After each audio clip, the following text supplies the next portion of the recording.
Hey Vlad, how you doing, man? Jamie, how you doing? Good to see you, buddy. Norm, Bruce, how you doing?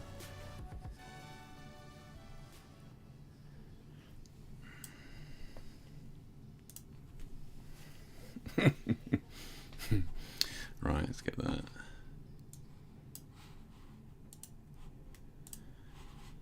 Let's have a look. Let's get that turned off. Pretty good. Yeah. Vlad, Vlad, you're outside in the snow, and isn't it nighttime with you? Like, I'm not sure I'd be out and about nighttime in Transylvania, mate. I don't know if that's safe. Jamie, how you been? Book all good? Gotta be done by now. I saw your image, Jamie, that you posted. It's just like, it's one light, and I wanted to use one light. That's it. You think I was going to question you on that? It seemed very, very defensive post, Jamie. Yeah. Norm, how you doing, buddy? How you doing? And Bruce, I'm good, man. I'm good, Bruce. Yeah, I am. Busy week this week. Yeah, yeah, just got a shoot on Saturday, just trying to get that sorted. Trying to get on a video call with the client just to iron out some queries. All shoots are like this, but sometimes the desired setups can change, and this one's changed a few times now. So I'm trying to get a video call so we can kind of lock it down just before I have to bring a lot of kit, because at the moment it's covering everything. Yeah. That's true, Vlad. Yeah, what am I talking about? That's your time. Can't believe you're very, very true, Vlad. Yeah, if anybody was going to be set outside at night in Transylvania, it would be you. In fact, it's all starting to make sense now. I saw the image that you posted in the share shoot, and yeah, like it all makes sense now. Alan, hey there, mate. Alan, has it been a while, or were you here last week? I'm sorry. Yeah. But glad to see you still hanging out. So James has still not heard back from anything from Pod, just leaving them at it at the moment. Gotcha. Okay. Yeah, I mean, if they've got a backlog on that sort of stuff, that nothing you can do, right? Yeah, it stopped snowing while I was out heading home. Oh, nice, man. Nice. How far away are you from home, Vlad? Is it going to take you a while to get back? Alan says, stressful day, my camera set on M suddenly displayed S priority. I had a panic and ordered a new body. Mate, that'll do it. So the camera was set to manual, and then it somehow was set to shutter priority? What the hell? What camera are you using? Dish the dirt, Alan. Unless it's a Nikon D850 and I don't want to hear about it.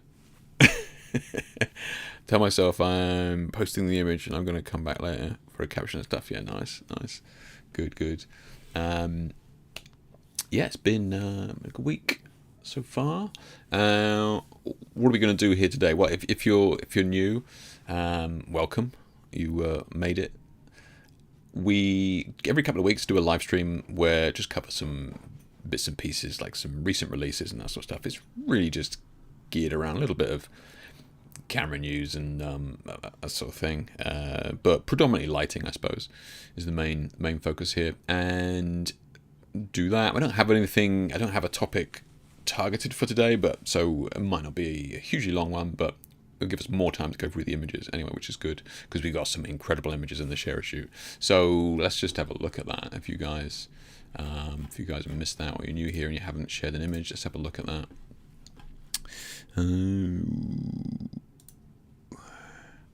Yep, that's looking good. Okay. So in here, let's grab the link. If you want to share an image, if you want to share an image, then you can do so here. I'll pop a link in here. Just head over there and pop your image in the comments down there. But yeah, we got some phenomenal shots. Yeah, really good shots. Oh, yeah, as always. But don't let that put you off. It's pretty open here. As long as it's not black and white, we'll look at anything. Oh yeah, this is the one light. That's what I wanted to do. That's what I wanted to try. So this is your safe space, Jamie. It's fine. Yeah, this beautiful light on the Interested to ask you about this in a second, but beautiful light on the hair here. Yeah, really nice. Yeah. This is Vlad, our Transylvanian. How ominous does that shot look? Love it. So yeah, post a shot in there, and then we'll go through it later on. Just give some feedback if you need it, or take it into Photoshop and have a play. This is really cool. Really cool. Yeah, really impressive. So we definitely got some good stuff here. Let's get rid of that. Boom. I got some daylight even. Yeah, I got some daylight. Some gels. Wibblies in there as well. Oh, is that Sadia? Incredible model. Like, arguably, I mean, I wouldn't say this publicly online written format. But yeah, one of the best models I've ever worked with, hands down. Yeah, phenomenal lady. Because obviously all the models I work with are incredible, but this one was exceptional. Yeah, very, very good. Yeah, got some good stuff. Good stuff. Okay. Yeah. So pop it in there. Let's have a look. I missed the intro music. What do you mean you missed it? Wind it back. Wind it back. I'll start it again, Jamie, just for you. Steve says good afternoon from Jacksonville, Florida. Oh, nice and warm. Are you a permanent resident in Florida, Steve, or are you what are they called? One of those winter migrators, summer migrators, like summer birds or whatever they call it. Something like that. Are you down there permanently, or you just live in Florida for the winter? Yeah.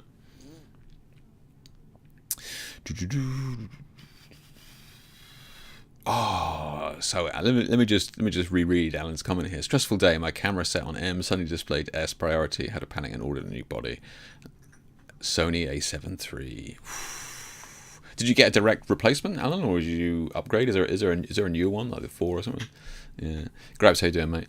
I'm back on Facebook and getting busy networking, so I'll send them images eventually. Yeah, nice, yeah.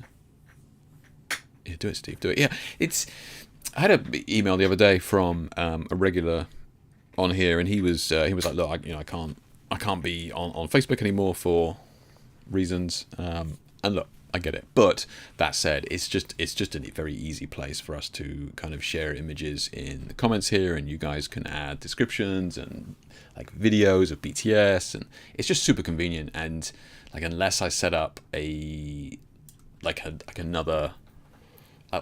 my own place that like on my website where you submit, but it's just not going to get anybody coming across it and submitting and that sort of thing. So so I'll leave it on Facebook for now until something better comes along. But I understand it's not great for everybody.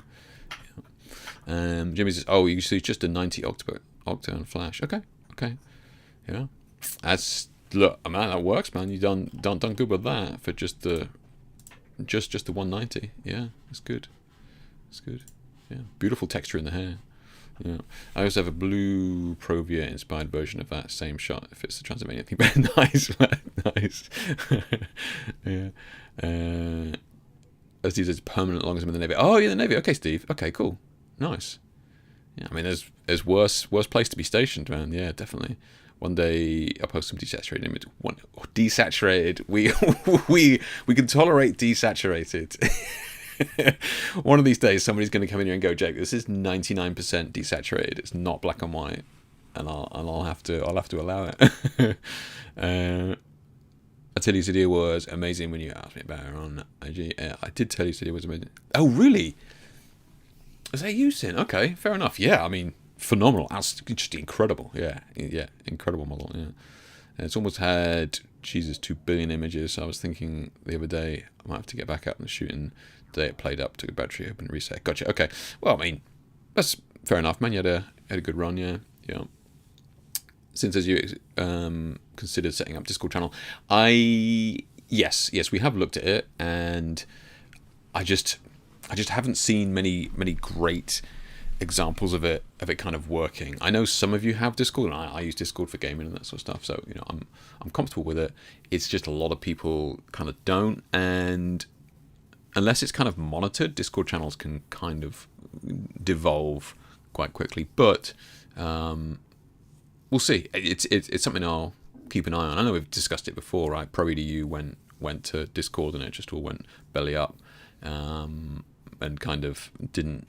And then the kind of the Facebook group died in the process. So it was kind of a weird one. Yeah.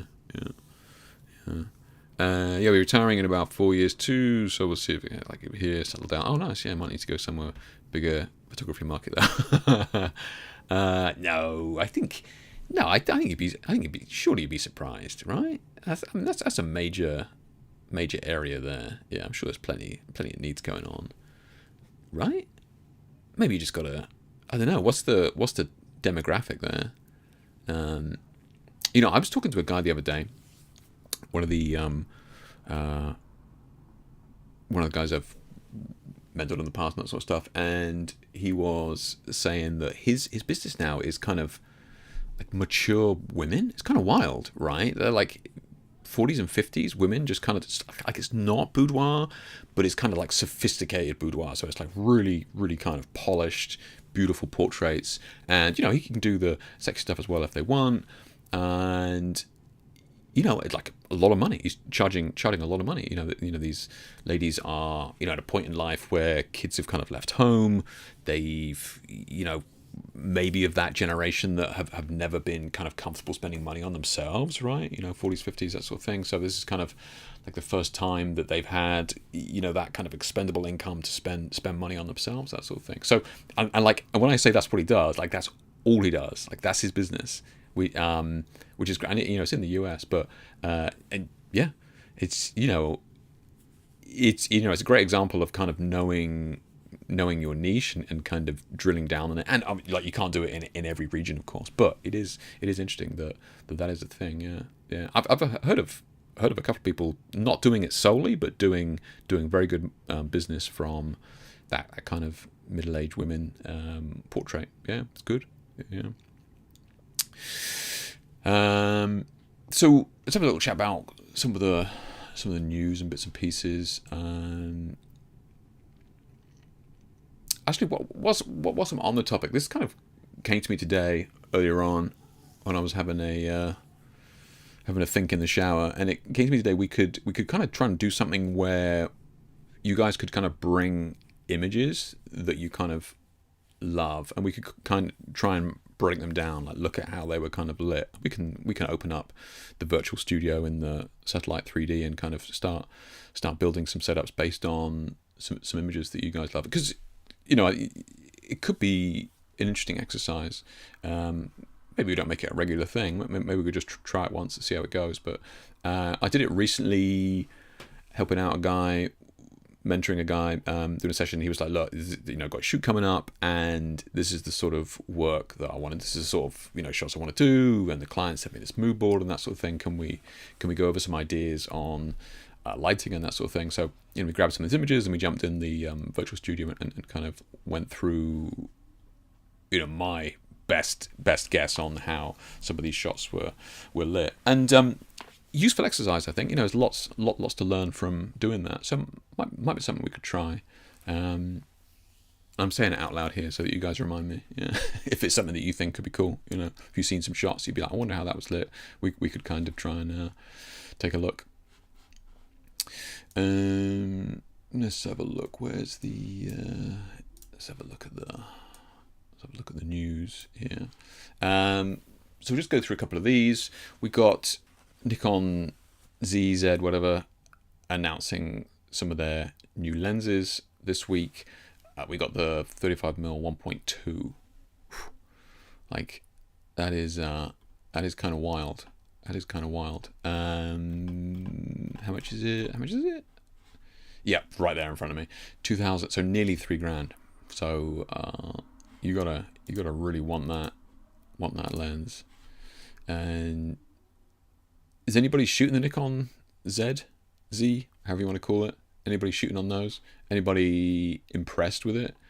Again, talking to somebody the other day, and like the images were good from it. Yeah, I was looking at some of the images he'd shot on the not the first of the mirrorless from Nikon, but I think the second version. I forget what it's called.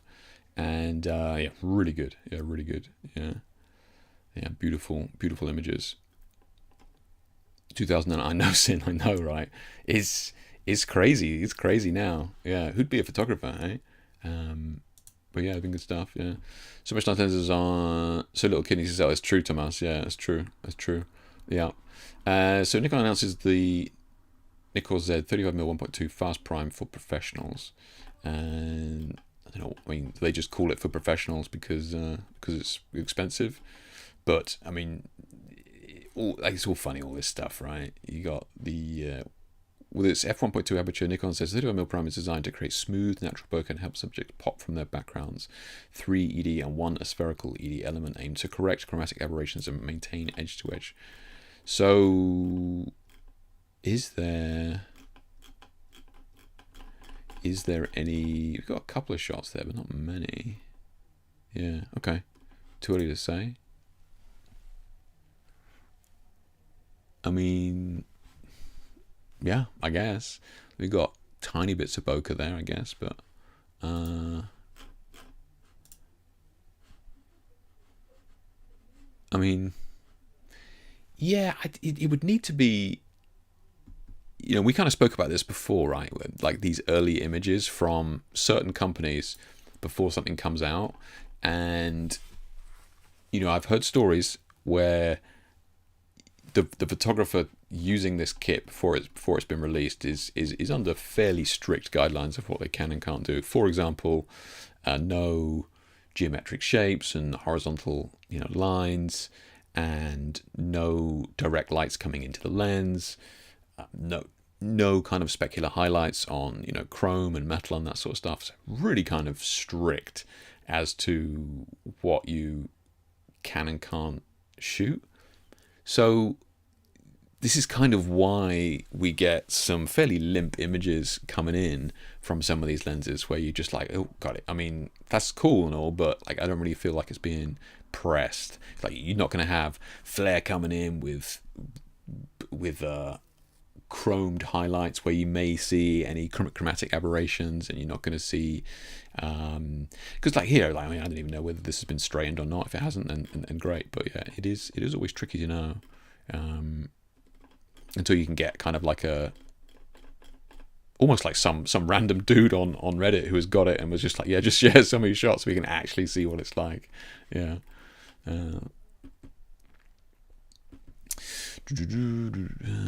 I'd be surprised if you had to pay to and the lens would perform badly. Hey, no, I agree, Greps. No, absolutely. I'm not saying it's a bad lens at all. All I'm saying is, are we really testing the lens here? Like, I'm sure we all own a lens that could kind of take this shot. Are we really kind of testing it? So, yeah, unless you need it to be 1.2, right, and the 35mm, then what else are we going to be looking at, really? I suppose if you've got the Z and like, well, yep, that's the lens I need, then that's that, right? Yeah. But no, I agree. If you're spending that sort of money from these guys, look, I'm sure that lens is excellent. Yeah, I'm sure it is. Yeah, I'm certainly not trying to put any doubt in anybody's mind there. I've been shooting for Nikon for more than 10 years, and I don't feel compelled to switch to Z. You don't, Vlad? Okay, yeah. I was like, I did see some images the other day from a guy, and I was impressed. Yeah, I can't deny. I mean, this thing was clean. Yeah, it was. I mean, I know it's not really yours and my style to have this, razor sharp, see the DNA in the pores and all that sort of shit. But I can't argue with the results. It was very, very clean. Yeah.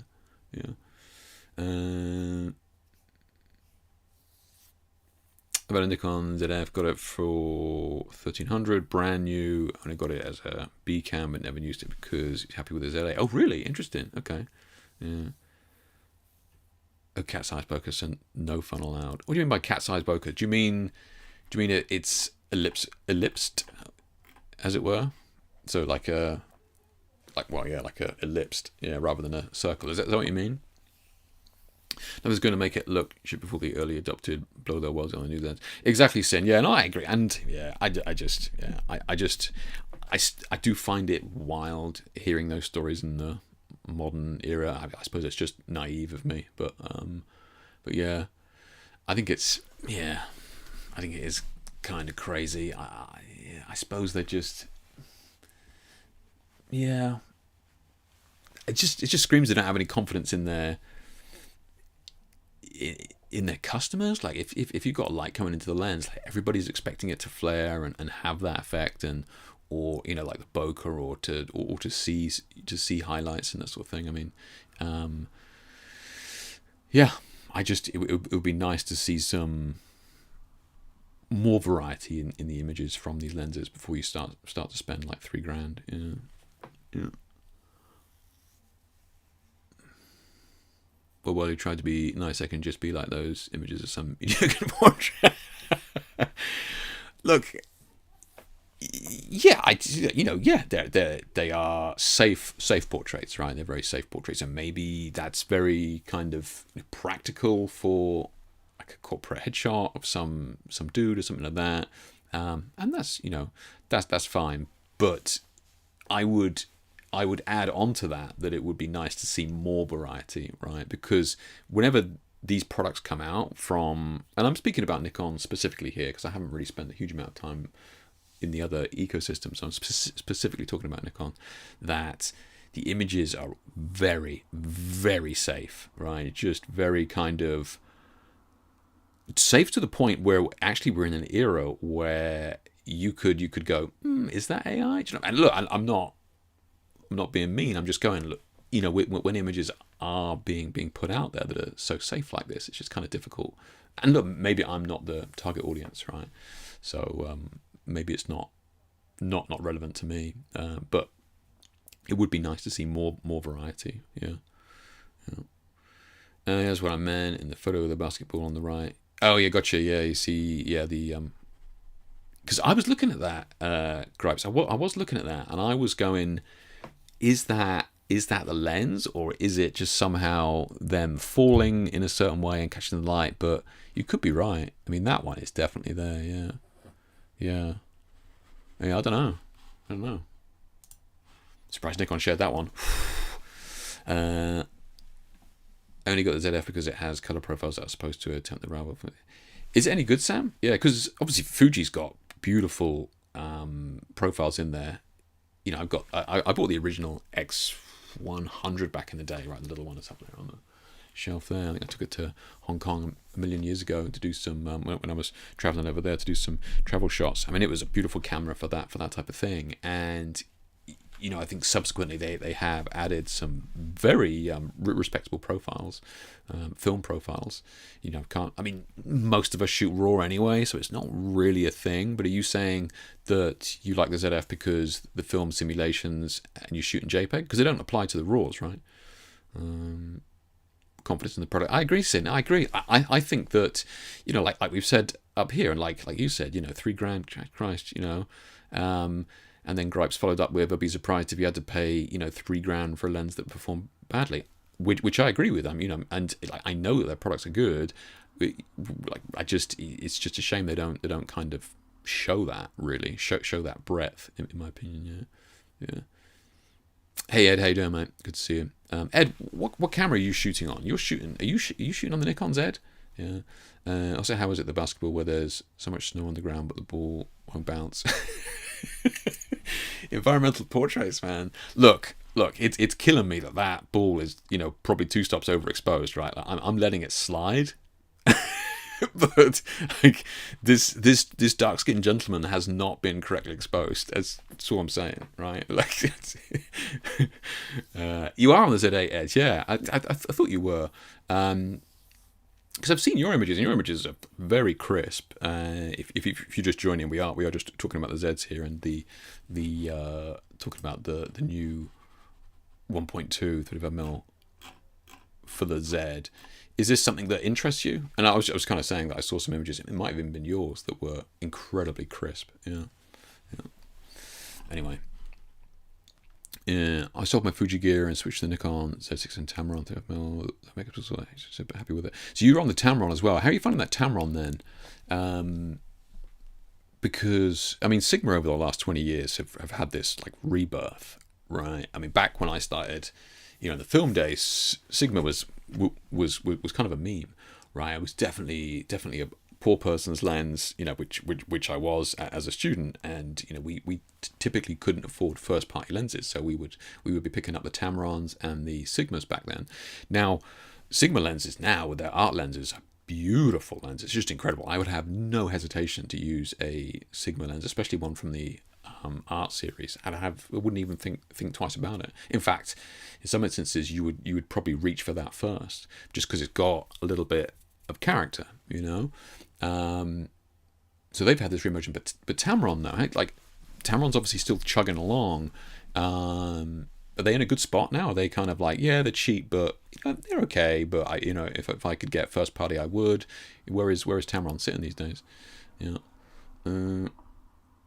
It is your Z, yeah, yeah. The fine doesn't work the same way as the Fujifilm simulations. So Sam's talking about the film emulations on the Nikon Zs, but I think Nikon is working on it. Yeah, I bet they are. Yeah, the Z6 III allows you to control the color profiles better via Imagine Cloud, coming Z soon. Okay. Okay, because my first digital camera was a Fuji Finepix S2, and that was Nikon lenses, Nikon body, and Fuji tech inside, and that was I mean that was a DSLR, one of the OG DSLRs. It was crop frame, of course, like 6 megapixels or something, but it was all Fuji tech inside. So Fuji and Nikon do have a close relationship there. I wonder if that's still, maybe that's completely dissolved, but they were working hand in hand back in the day. Yeah, yeah. People used to do it 50 about a year ago. Oh, you did? Okay. And are you seeing like night and day difference between your Z8 and the D850? Are you like, yeah, it's definitely worth the upgrade for me for the kind of the quality? Just be interested to hear what you think. Generally, I love it. So this is Terry talking about his Tamron. Massively versatile, being f2 2.8. Yeah, true. Big and heavy, rarely miss anything below 35mm. Okay.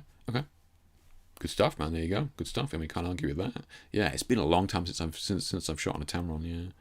Vlad says got a Sigma 24 1.4R today. Really? Did you? Okay. Mediocre bokeh. Yeah, your standards are very high for bokeh though. Green halos around lamppost, but love hate 24 focal length. Yeah, 24 is wide. Yeah, I mean, I personally have never used 24. I think the widest I've used is 28 on the street, but that was a long time ago. But yeah, that is wide. So that's your glowing review, is it, Vlad? You're not impressed. Bokeh average, green halos around lampposts. 3 stars, wouldn't recommend. Sigma Art, Razor Sharp, they are great. So the ones I've used have been Razor Sharp, yeah. I wouldn't say they are particularly cheap, though. No, it's true. But they are still cheaper than first party, though, right? Like, what are we, Sigma, what? 24 lens. Oh, art lens, let's have a look. 24 to 70.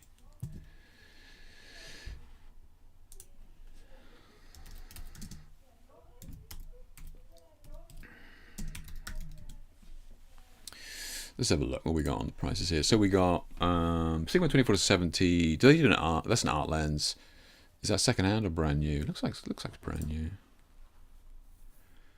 Oh, that's 2.8. Okay.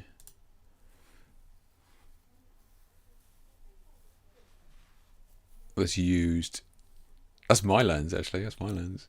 Yeah. It's not worth the box it comes in, is it? So the art lenses are expensive then, yeah. I mean, this is what the newest one here.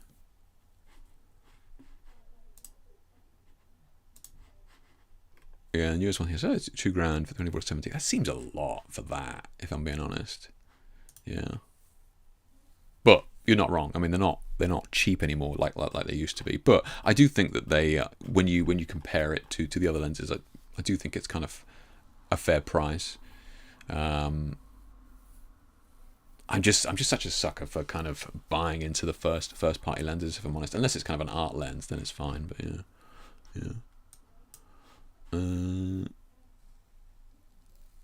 This lens is like 1,800 new, so he's talking about the Tamron one I paid 1,200 imported from Hong Kong. Yeah, the grey market. Yeah, nice. Great autofocus and sharpness. I think Tamron makes some Nikon lenses too. Yeah, they make a bunch. Yeah.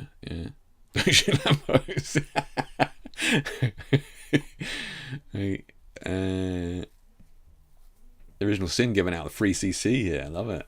The video functionality is much more advanced. Yeah, that's true. If you're into video, yeah, the Z's, yeah, which I just don't shoot any video, like none. For pictures, the autofocus is much faster and more accurate. Yeah, but the images are about the same. Ooh, really, Ed? Wow. Okay. I'm surprised that you say that. I got to say, because the images that I saw of yours were sharper than mine on the 850, but maybe that's just because I'm shooting on that old 300 quid 24 to 70. Plus, it's also paid like half of a Nikon 24 to 1.1. Yeah, it's true. Exactly. Yeah, it is half the price. Yeah, I think the Canon 24-1.4 is much better and cheaper than Nikon, but I decided not to buy a mirrorless for the next 6 months, at least in 1.24. So you're just doubling down on the lenses, so making that decision to go mirrorless even harder. Yeah, it's tough, man. Canon lenses have been phenomenal though. Yeah. And Grab says I would say money-wise, from cheapest to more expensive lens manufacturers go like this. Oh, okay. TT Artisan, 7 Viltrox, Samyang, Tamron, Sigma. Really? Okay. Viltrox, Samyang. Man, I'm out of touch. Okay. I haven't gone below the old Tamrons there, mate. I'll have to have a look at those. Yeah. I just no, I haven't. Artisan lenses? Is that what it's called?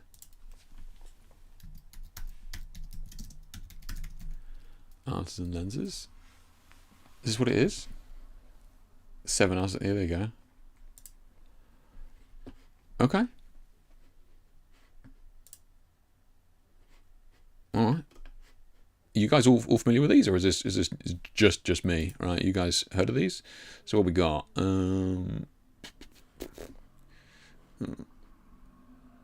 Okay. I mean, they do a lot, right? Yeah, that's crazy.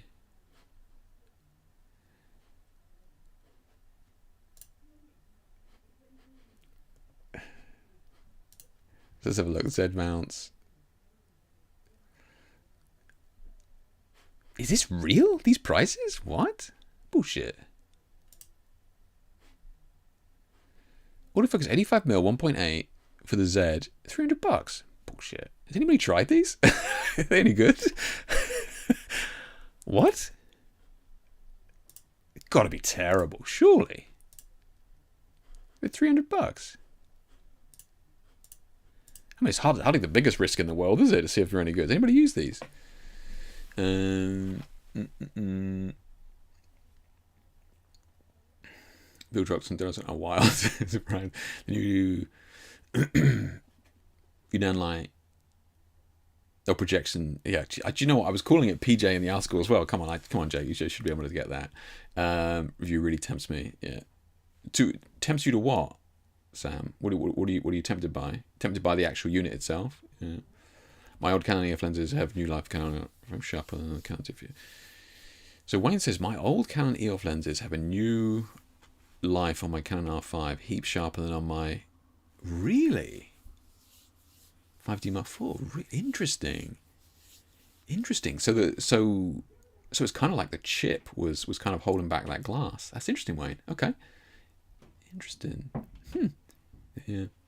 Grab says both of these are improving. Yeah. I'm connected with Viltrox. Really nice people doing interesting things. Okay. Yeah. Viltrox. Guys, I'm supposed to be telling you the news. I'll just let you guys run the stream. Let's have a look.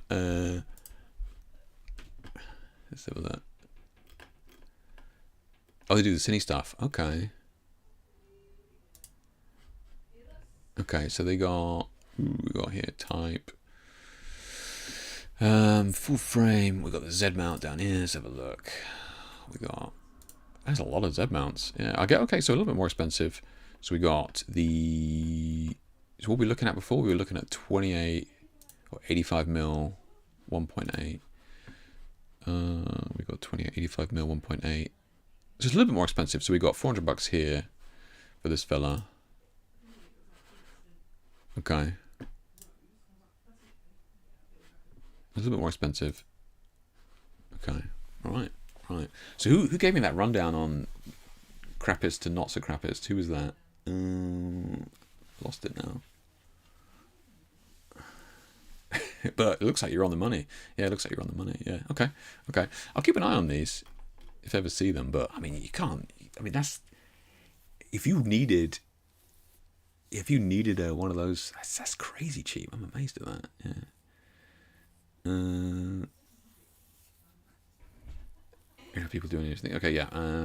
I own the Artisan 50mm f0. What? The f0.95. Pretty fun but sadly manual. Yeah, okay. I guess, but I mean that's easier though. Isn't that easier with focus peaking on the mirrorless, Thomas? Is it right? That's pretty easy. I mean, I focus peak on the live view on the screen on the back of the D850, but like, and I've got a loop set up so I can kind of, look through it with a loop on the lens, but it's not ideal. Focus peaking manual wise on the mirrorless, fairly easy though, right?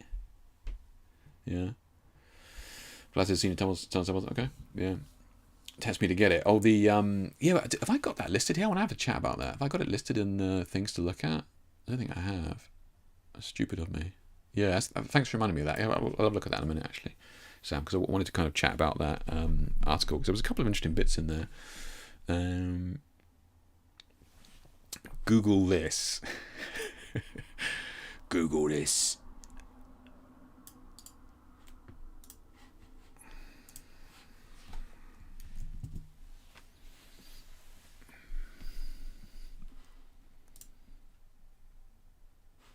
Oh, I see. Okay.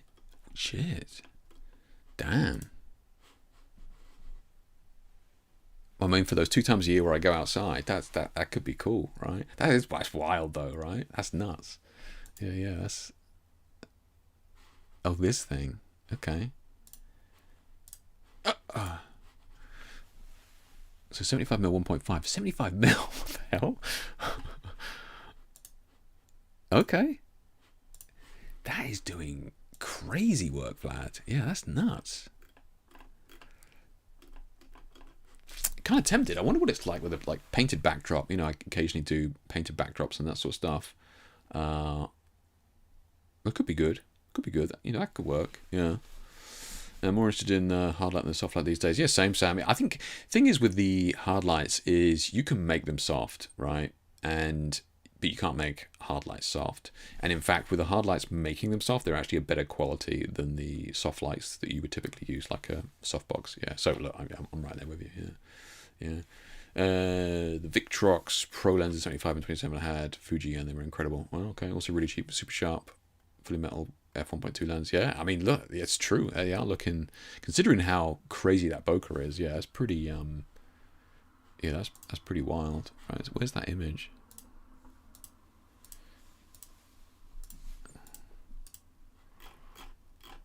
Oh, it's kind of in the background there.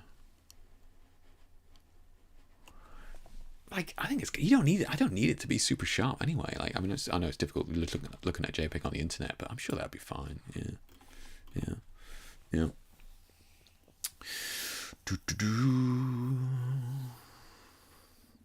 Price wise, it was me. Yeah, it was you, Graps. Okay, yeah, that's funny. Yeah, those that scale. I have to look at those because some of these I haven't actually heard of. Yeah.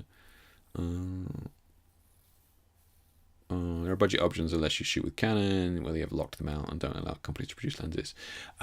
Okay. So the issue that I've run across with Nikon, Vlad, you can back me up on this or certainly correct me, but when I've had to use other lenses on the Nikon, they the infinity focal point, like the actual chip is at a different distance to the lens mount, and like with some cameras you can just have a converter, which is just a metal disc with one attachment on this side and then another attachment on this side. So like Canon on this side, Nikon on that side, boom, slap it on, off you go.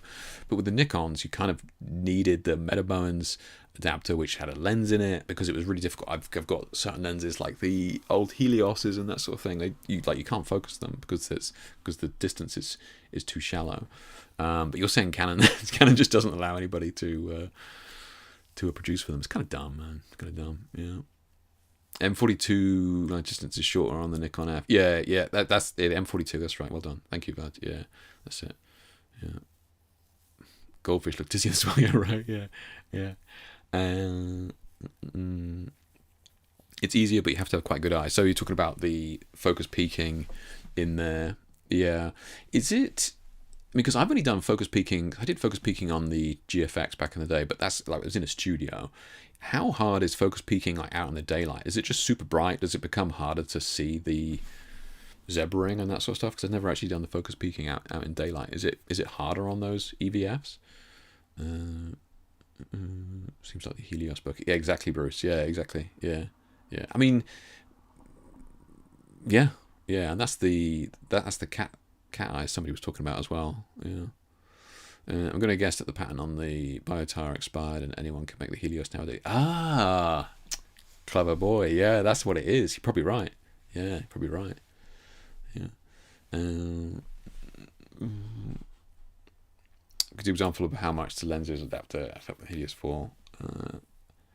You can pick color of the dots. Oh, okay. So yeah. So you're talking on the focus peaking. You can choose allocate the color to make it a little bit easier. Yeah. It's supposed to be easy, but I hated it. It takes a bit of getting used to, man. Yeah. Irie is, yeah, if you shoot Nikon DSLRs and 42 lenses, avoid the adapter with the glass. Oh, avoid the glass adapter. Really? Okay. All right. There you go. I'll have to have a look at that. Yeah. So I never bought the Meta Bowens adapter because it was what I think it was like 120 quid or something back in the day. And I was like, oh, do I really need it that much? I'll just rough it with the modernized lens babies and be done with it. Yeah. Okay. Well, yeah. If this affects any of you, which I mean it does me with using any old kind of vintage lens on the Nikons, then take a look at Vlad's article here. Yeah. Okay. Interesting, Vlad. All right. Have a look. Yeah. I went on Vlad's website and found the 3D printed file for the light stand power brick holder. Now I need to find someone who can print it for me because the rotolight bricks are just hanging at the moment. Ooh, yeah, man, that is a huge bugbear of mine, right? Unless, yeah, it's a huge bugbear of mine. Let's kind of just have a look at that. So what Jamie's talking about here is like the power packs on some of these lights. So I did a review for the Nan light, FC 500C, phenomenal light, outstanding light for sure. Great company and product design. But this is. I mean, obviously the power pack is an absolute beast, right? It's a brick, so it's not the same as the rotolights, which is far smaller. But they have this clamp that it comes with, right? And this is like a V-lock on there, so you just push that down and it just pops up. Super easy. You got the super clamp there. Or you can just hang it on the lip, which is usually what I do, right? But yeah, Jamie's point here at the bottom of this article, I think there's an image where I show of it. I could be wrong. Yeah, this is so annoying, right? Companies have got to stop doing this. These packs that just hang. The other thing as well is that some of these are like a two-pronged plug, right? So you just plug it into the pack, and then as soon as it comes off the floor, it slowly detaches itself. So yeah. So what Jamie's talking about there is he went on Vlad's website and found 3D print file for the light stand power brick holder. Now need to find someone who can print it for me.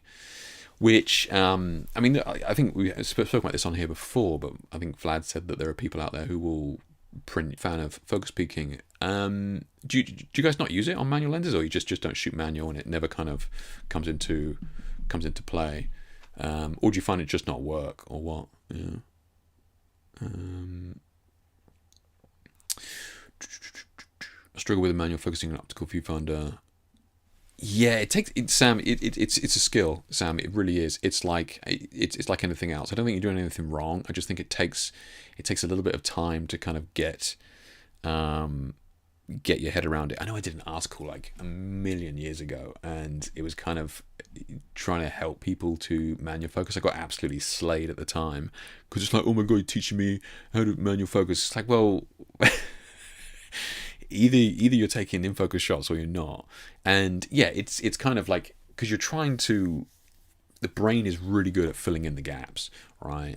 So with manual focusing, it's this constant moving thing of trying to, moving in and out so that you can kind of see when it's not in focus compared to when it's in focus.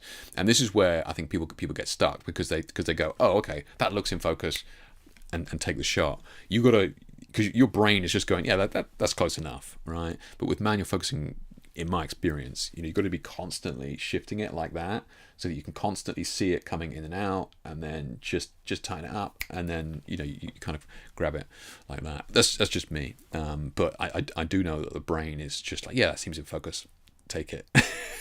Until it sees something that's more in focus, if you're right. That's why I'm saying about you like kind of passing through it. Yeah. Is M42 on the Nikon F 3D printable adapter? That I think somewhere in the article. That's lens code. Oh, okay, mate. Nice. Fan main focus peaking fine, but not in heavy suns. Yeah, I was always wondering how, like, the focus peaking out in the daylight. Because when I was in the studio, it was fine, but it did dawn on me at the time. I was like, I wonder if this is viable outside in bright daylight. Yeah. It works. Fuji gave a few false positives and the very narrow depth of field, almost unusable as focus peak lines are so thin. Gotcha. So I was always wondering about that false positive. So I presume what Terry's talking about here is like the focus peaking is telling you, yep, we're good to go, and it's not quite there. Yeah, got new glasses coming in a couple of weeks, so give it another go. Okay, so and I could see that if your glasses can't get close enough, you've got tons of light coming in, it'd be a mess. Yeah. So whilst we're on this kind of topic here, I did want to.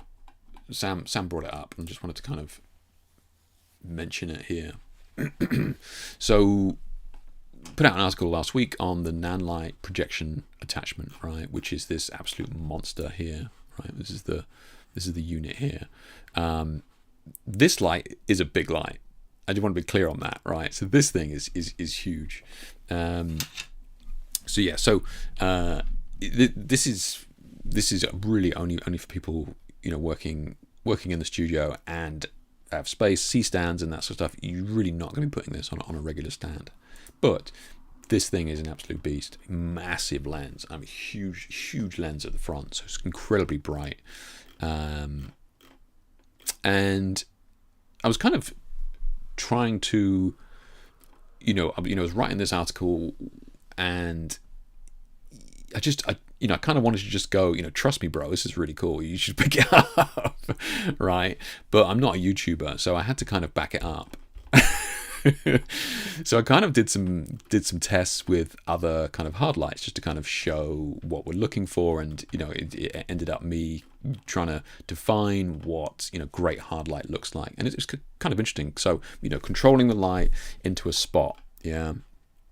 So like most hard light does that, and the reason why it does that is because if you don't control it into a spot, light bounces around, especially in the studio, and it can kind of fill in some of these shadows, and you don't get that strong contrast that we kind of associate with hard light. So control is key. Edge to edge quality is key as well. So what I'm talking about here is vignetting, right?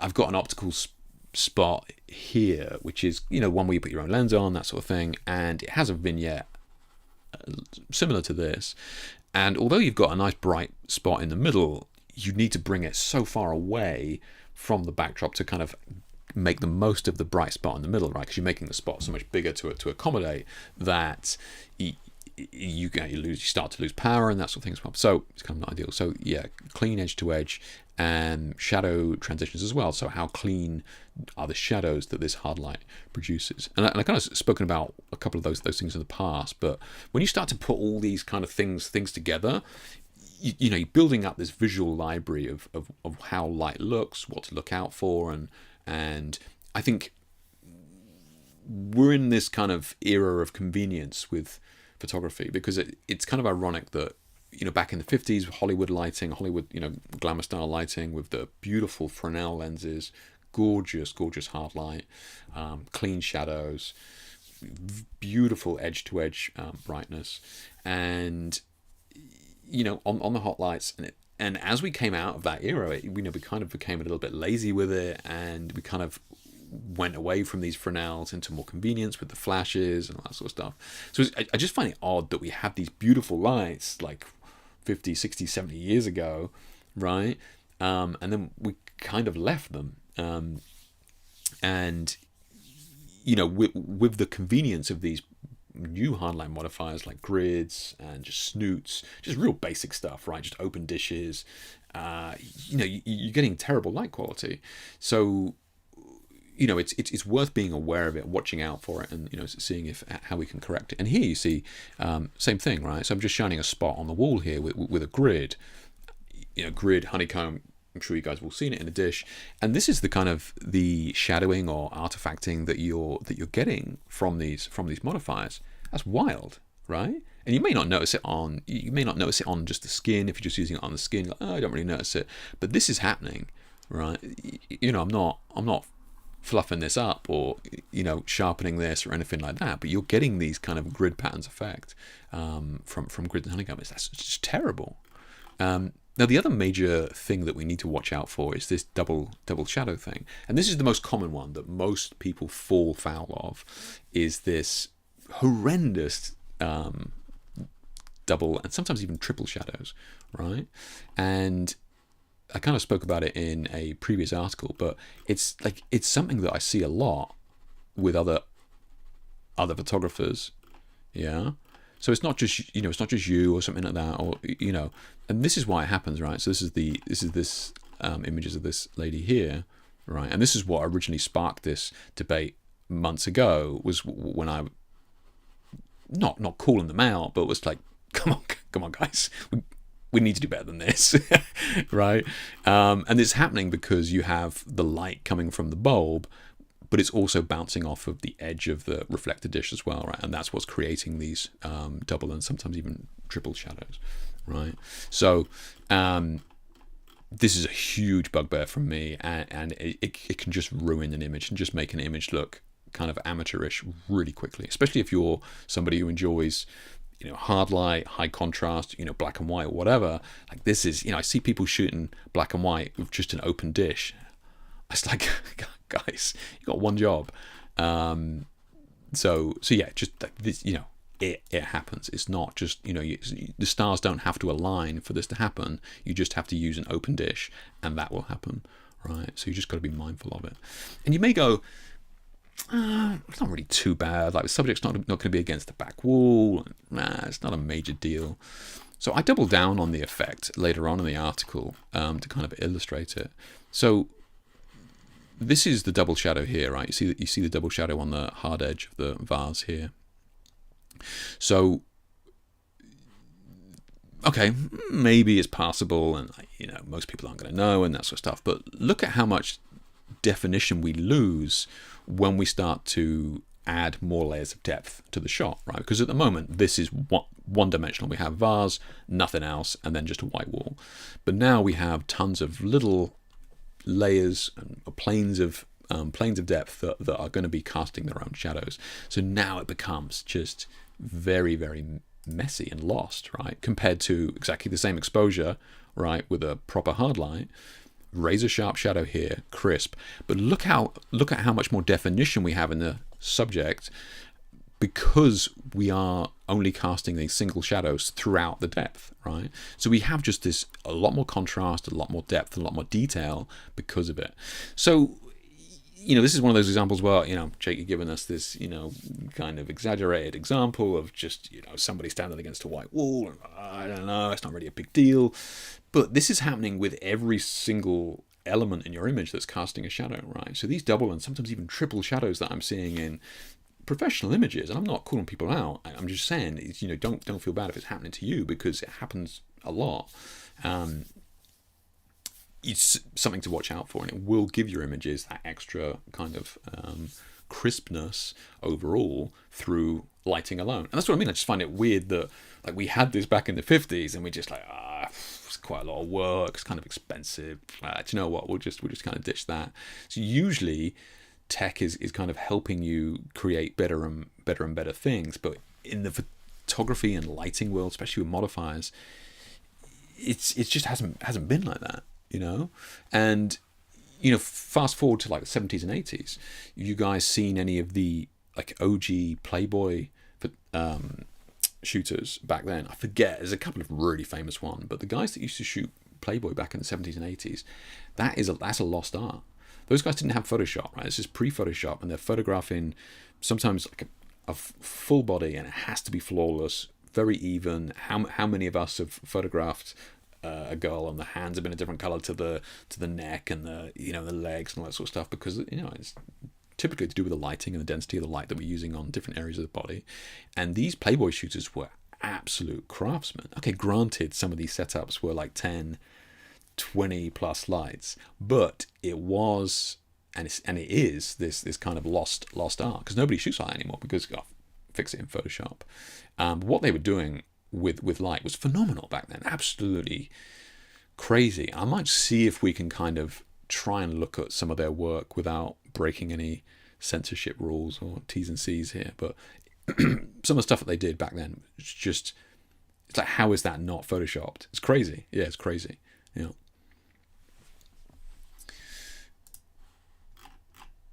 So my point being is that this thing is very, very crisp.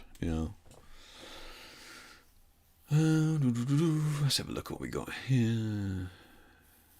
Says, got myself a smoke machine from eBay. Unfortunately, also have a very reliable smoke detector. yeah. You can buy covers for them for smoke detectors. You might have to do a little bit of searching because obviously people are a little bit sketchy about selling them, but it is a regular thing on shoots where you have to encase the smoke detector. So obviously either take the battery out if you can, but yeah, there are cases that you can put over them on set. Depending on how much for the print and the shipping of bouquet paint, I was for the 3D thing. I recently bought a Fresnel, hoping to use it in the future studio session. Nice, Grabs. Yeah. I think Fresnel's is one of those things where kind of a little bit of relearning, right? Because Fresnel is kind of collimating the light. What I mean by that is it's really pushing that light and channeling that light out and forward. So like the inverse square law isn't really applying as much. And again, this collimation of light and this compression of light also enables that skin. So you're not getting that same drop off. If you would use a beauty dish, right, bring it in close, you'd have it beautifully exposed here, and then the face would emerge from that shadow because of the inverse square law. And the Fresnels kind of negate some of that because they're projecting the light, so light doesn't drop off in the same way, and which is great, and which is why some people love that look, because it can give you this very flat, flawless look on skin, which was great for back in the day. But it does take a little bit of time to kind of get used to that look compared to what you may be used to. It was about the hard light modifiers were into Red Review. Look, that's what I mean. It's not you, Sam. Yeah, honestly, it's not you. It happens with a lot. Yeah, I mean, it took me all of 10 minutes to find these examples. Right. Yeah. It's crazy how digital perform, even from the same brand, you can get different results. Yeah, and distances as well, right? Even the distances, the way that it bounces around and that sort of thing. Yeah. A lot of expensive light companies, aperture, create reflectors, produce double shadows. It's no way around it, really. The only way around it, if you wanted to use the dishes, is just to use a diffusion film. Here you go. So, this is what it was before, right? And then this is with the diffusion gel.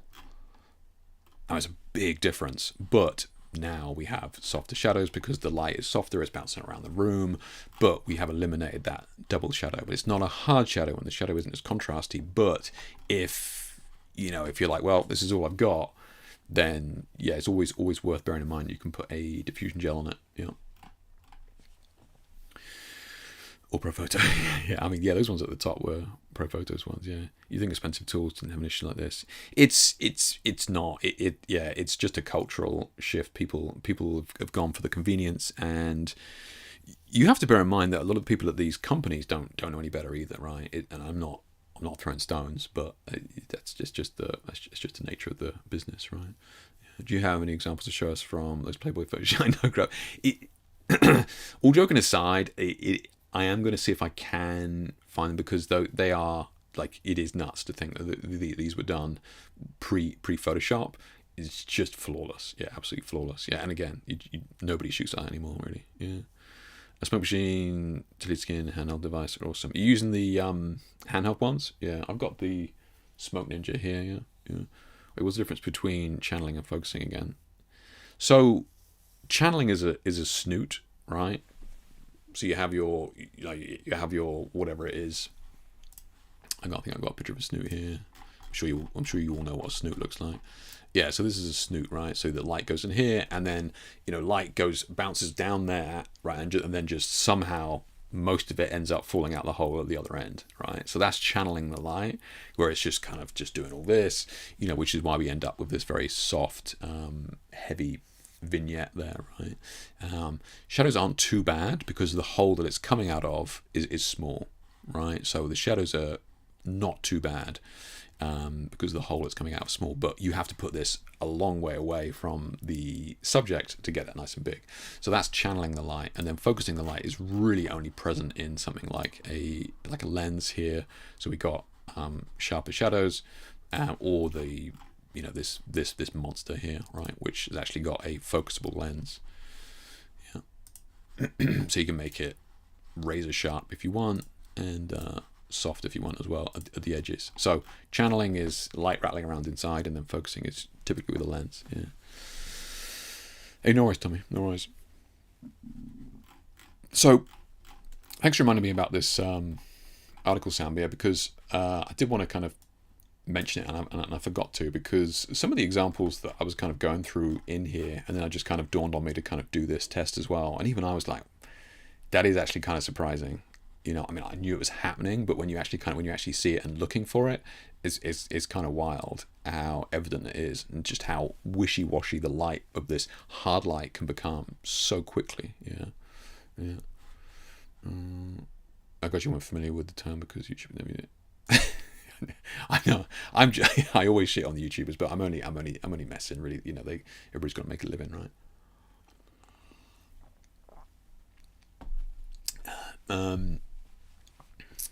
So yeah, good stuff. Yeah. I didn't mention it in the article, but since you guys are here, I will just mention it here. I'm using a lens filter here to get this kind of glow effect.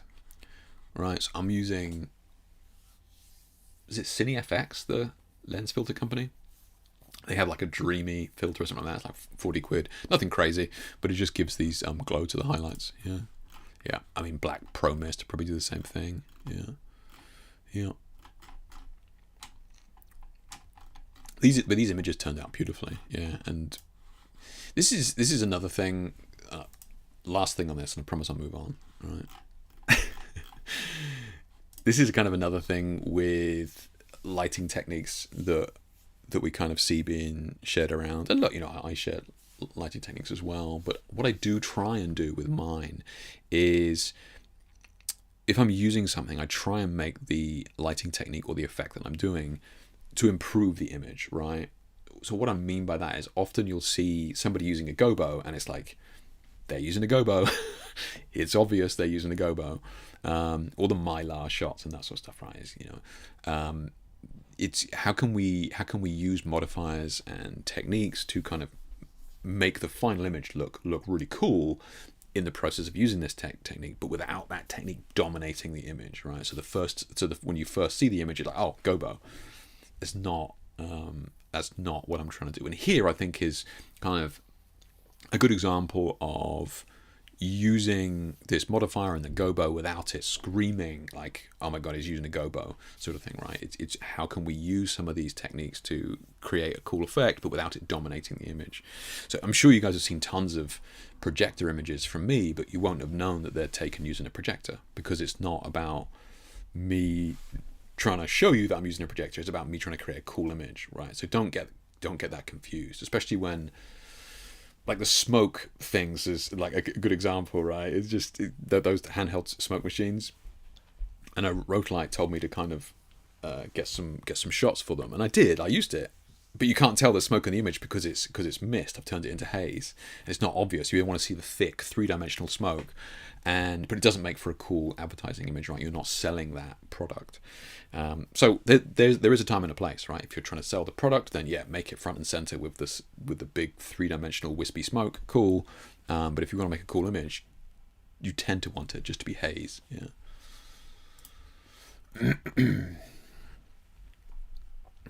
Prism lens, thank you. Prism lens effects, well done, Gripes. Thank you. Yeah. Or Prism effects, even better. I think that's definitely it. I think we got there. What? You don't want to have models pose in front of a Windows 10 wallpaper? It's good you have a projector of Windows 10. Yeah. Arnie Freytag was a Playboy star photographer for about 36 years. Maybe that's him. Maybe Arnie is. Well done, Norm. I think that's him. Yeah, well done. Arnie Freytag. Yeah. So Norm has just put in chat there. If you haven't seen it, Arnie Freytag. I'm too afraid to Google it here. And I'm sure that he's the guy that I'm thinking of. So thank you, Norm. So if you haven't checked out Arnie Freytag's work, take a look. Yeah, take a look. It's kind of difficult to see online just because it's I don't know the details, but I think because he was employed by Playboy, I don't know whether he had the rights to the images, so it's kind of a bit hazy on the images that you can find now. I could be wrong, but typically when you're owned by a company like that, they're not your shots. When I worked in the studio, I didn't own the shots, right? The studio owned the shots, and that may well be the case for Playboy. So it can kind of be tricky to kind of see some of his best shots. Yeah. If companies did tests like this, your lenses sell cameras better instead of getting safe photos to give into the cameras. Yeah, I just don't think that it's like I agree with you, but at the same time, I think that people looking at the kind of the top 10% of quality and that sort of thing is not the target audience, right? I think the target audience is, people who are just like, this looks cool. I want to do that, and the images look cool, and let's just get that.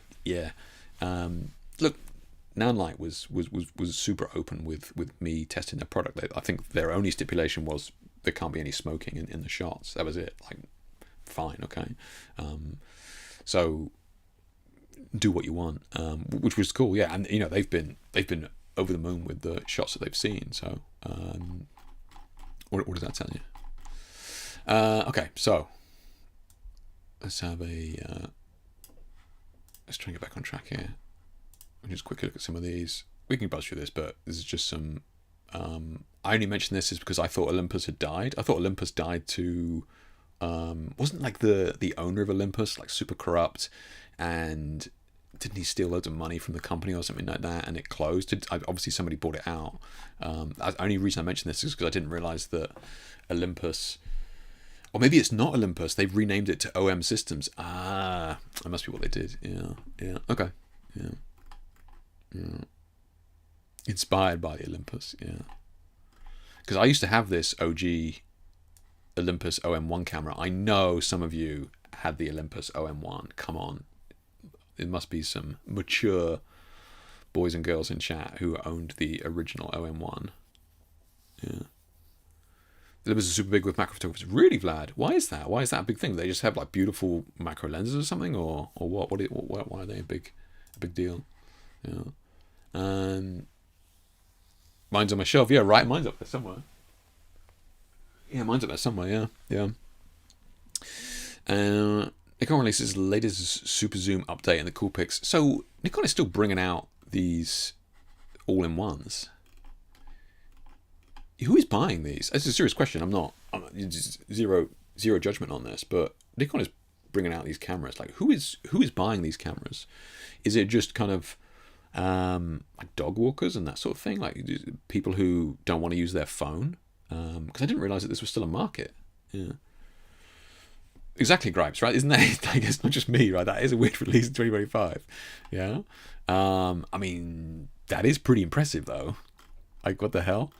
Unless that's was it Samsung that did that dodgy stuff with their phones with the moon? They just downloaded a JPEG of the moon and imprinted it into the photo that you took. Do you remember? You guys remember that?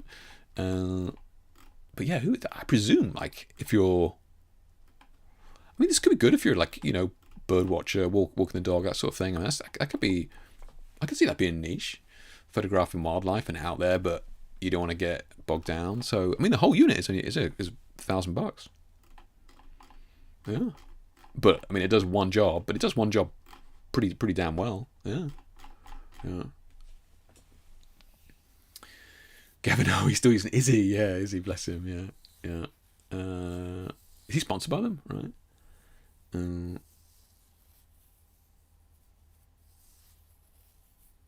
Vlad's talking about the OM systems and macro. He says they have focus stacking. It's done well. Like, interesting. Weird. Okay. Well, yeah. Fair enough. I mean, I get the Fuji X100, etc. Yeah, exactly. Yeah, but this. No, it's true. I agree. I absolutely agree, Grabs. Yeah, I agree. I'm surprised at this. Yeah, people who like photograph birds and the moon as a hobby. It's pretty niche, but I mean, you're right.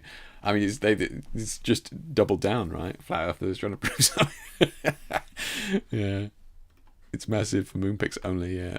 It's massive, right? It is. I mean, it's kind of a weird one. If you're somebody who is prepared to take this out to go photograph wildlife, yeah. But you can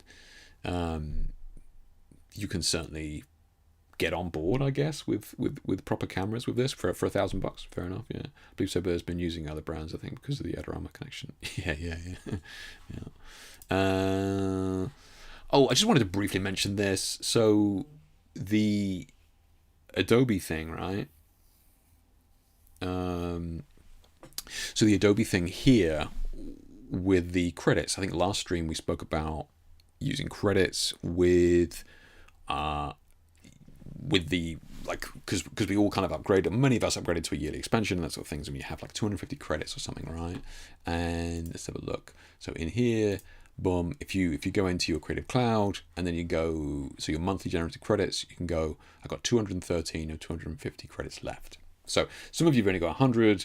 I think Paul in here got 1,000 and we never heard of him again. He's just run off to the bank and sold them.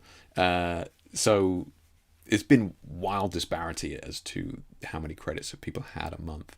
Now, the thing that I'm kind of bringing up here is that it's just a confusion because you cannot buy more. Right, I spent ages looking online. Now, maybe some of you will be able to find it straight away, but like, there's tons and tons of forums of people trying to buy more, and there is no way to buy more. Like, it's wild. Yeah, so everybody's been trying to sort it out. Look at all these different plans to get different credits per month and all that sort of stuff, and some of the responses have been the only way to get more credits is to upgrade your entire plan. You can't buy more credits, even though it gives you the ability to buy them here. Nothing happens, right? So, like, it just goes on and on and on. This discussion, people talking about it, and I was just like, yeah, it's crazy, and nobody's managed to find a solution yet. Do you know? Isn't that weird? Don't you think that's weird that Adobe hasn't got that somehow locked up?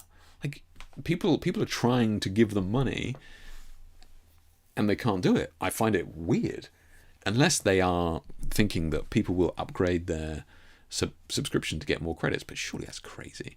But I was just saying, if you're using your credits, you only got 100 credits or something like that, just be mindful that you can't get any more. As crazy as that sounds, yeah.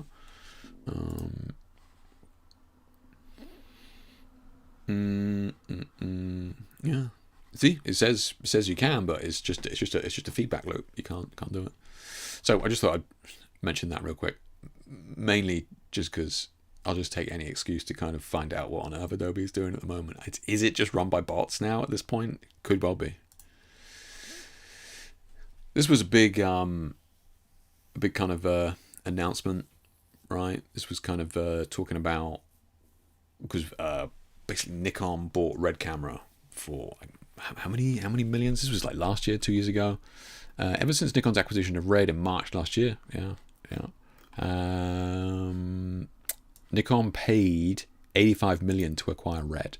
So, for those of you who don't know, Red is huge in the video world for like cinema level cameras, right? The bodies, right? So Netflix and all that sort of stuff use them and that sort of thing, and then they're okay about that. So they're proper deal. So Nikon buying them was right out of left field. Nobody was kind of expecting it. Everybody was really surprised. So yeah, weird, very weird. So I don't know why they did it, other than the fact that they are looking to kind of bring their lenses onto these cameras, which is what they've done here.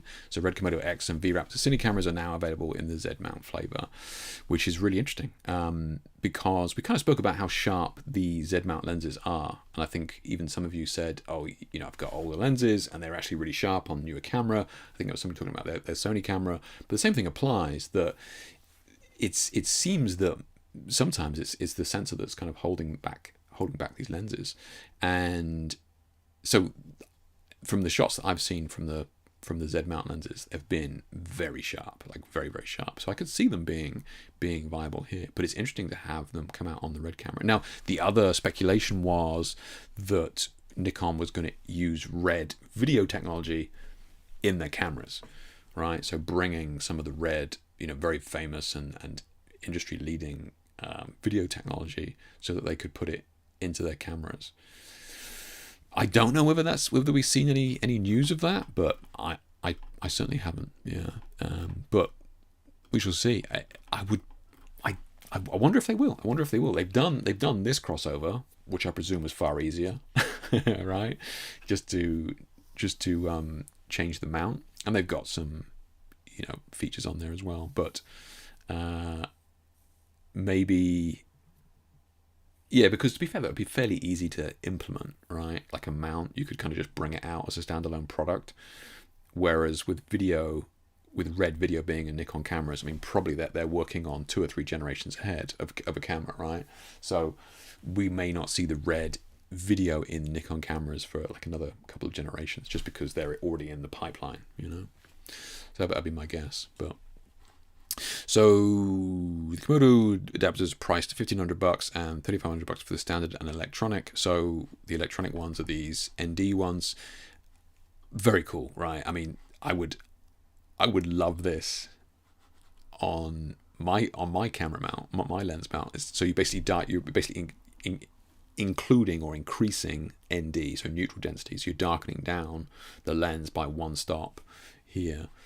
Which is a really cool idea, and it's one of the main reasons why I stuck with Nikon over the years, was because they go down to ISO 30, right, which is like a couple of stops of darker than so it's like 2 stops darker than 100. So it's really useful if you're shooting wide open f2 or something like that. You can shoot at ISO 30 and use it more often than not. So this as an inbuilt mount to have the ND thing would be very cool. I know, come on Jake, you just put ND filters over the lens. I get it, but this is very cool. So yeah, they're not cheap, but it is interesting to see. This is kind of the first news as to what Red and under the umbrella of Nikon have been doing. Yeah. And they've been using other brands, I think, because of the it's for Adobe's increasing the prices but refuses to get more money if you want to buy credits. So it is weird. I don't get it. It doesn't make any sense. Yeah, honestly, because I looked at it because I saw it being mentioned, and you just get stuck in a feedback loop. Yeah, it's weird, very weird. Yeah. I mean, another week, another batch of LED lights, right? So Viltrox bringing out these LED tube lights, and just have a look here. K90 compact tube light measuring less than 1 meter. So okay, fine. Full RGB color range, color temperature 2500 to 8500. That's pretty good. It's pretty good. Some of the LED lights now only go up to 7500, so that's decent range. Yeah. Lighting effects as well that nobody uses. Viltrox 90 slim, lightweight design makes it easy to carry whilst the 30 watt output. So you may think that is minimal, right? But I think you need to put it into context with some of the other tube lights that you see. And that is actually not too bad. The other, this sort of came up recently as well with these watts and that sort of thing, especially when you're trying to compare flash to LED. And I think that, and this happens with hot lights as well. So if you're going, I saw people going, oh, my LED is 500 watts, and which is way brighter than the 500 watt bulb. It's not the same thing. So a lot of the times with the LED, it's referring to the draw that they take, right? So they use the 500 watt. That's the draw that they take. It doesn't necessarily relate to their output. And again, with LEDs, they're typically measured in lumens and lux and all that sort of thing as well. So just be careful when you're seeing some of these figures with LEDs. Just kind of take a deeper look and see if you can see how the light is actually being measured as it's being output, because you're trying to compare a 500 watt LED to a 500 watt strobe is not quite the same, right? Delivers 2300 lumens. There you go. Flux is 2500. So it's talking about 5500 Kelvin at half a meter. So we mentioned this before in previous streams, but you've got two sets of LEDs in there when you're dealing with white light. You've got the warm lights and you've got the cold lights. Typically, LED lights are brightest around about the middle, which is when they're using both sets of the warm and the white lights, right? Which is usually around 5500 on these lights, yeah. So that's where it's at its brightest.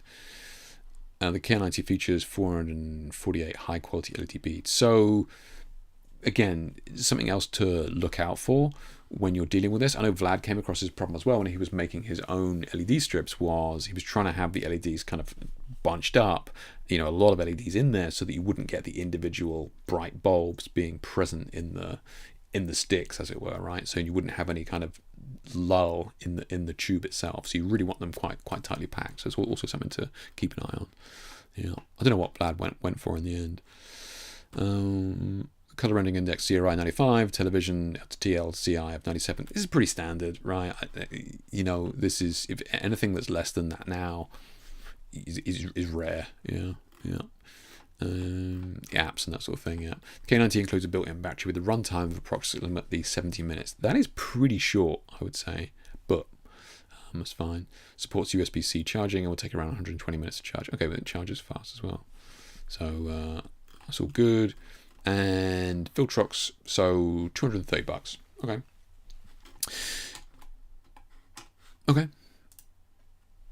So we got this is a 2-pack here, right? For just over $200 for two of them.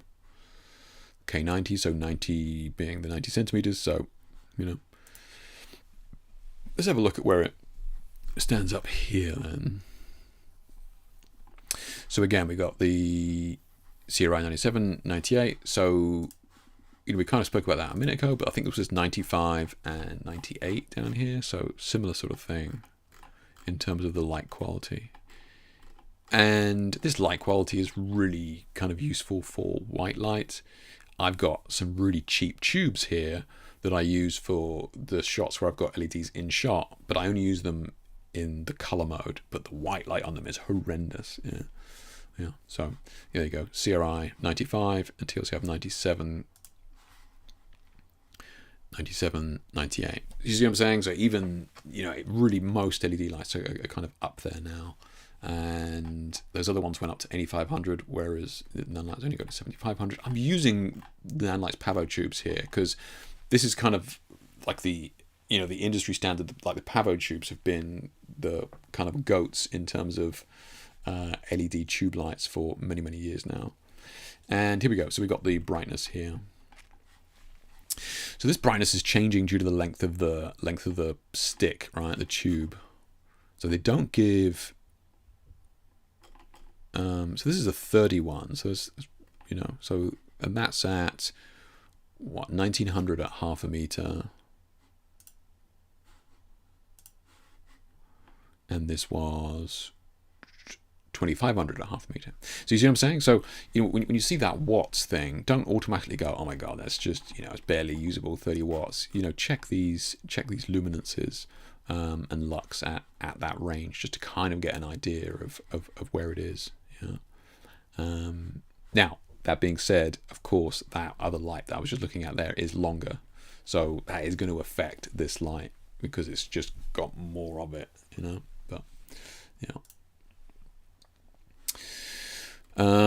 so I looked at this to kind of look at the prices of these things. So the OG, I mean, somebody correct me if I'm wrong, but I think this is the OG Pavo tubes back in the day, and these are 187 compared to so you get two of them here for dollars. So it's probably a similar sort of price, dollars to pounds. Yeah. So you're getting an extra one here, but you're getting that nan-like quality. So I'm just kind of illustrating when showing kind of the differences in prices versus like the kind of the top end versus kind of the unknown LED tubes that are being released every other day. Yeah. Let's check.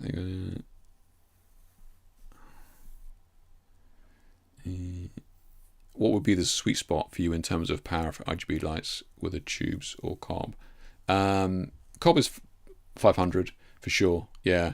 And ironically, in my article, I actually refer to that 500 watt being like the Goldilocks light, because of just because that 500 watt is kind of where it needs to be in terms of power. Goldilocks light, because in my opinion, it's kind of that sweet spot in terms of the power that it's giving you. And with the LED technology being where it is now and everybody producing them, the prices have come down so that you can actually get 500 watt LED for 600 quid or something like that, 500 quid. So I think that it's kind of in a good spot. So for me, 500 is fine. I've got 150 watt here as well. You can make it work, of course, but I think if you're gonna buy LEDs now, you'd just be better off going in and just getting a 500 watt if you can. It's just gonna give you way more options with modifiers and distances and that sort of thing. Yeah. And in terms of the tubes are really difficult because the tubes that I use are for having in shot, so I don't use them for cinema. Right, I use them in shot, so they're very low powered, but the reason I use these lights is because they only have a very thin strip of LEDs at the back of them, whereas most LEDs that you find, LED tubes today that you find, are all 180 degrees, right? So we've kind of spoken about this before, but you've got your tube light here. This is the bottom of it, right? This is where all the LEDs are, and then the light only comes out of this top 180 degree dome. Yeah. So, and that's just not any good for the type of shots that I use them for. So mine are very, very dim, but they're like 50 quid. These ones. Yeah. So you can just see the edge of that LED strip there against her hand. It's like a real thin kind of strip. So as a consequence of only having that thin strip of LEDs is they're not very powerful. But you are able to get this kind of like 320 degree light coming out. Yeah.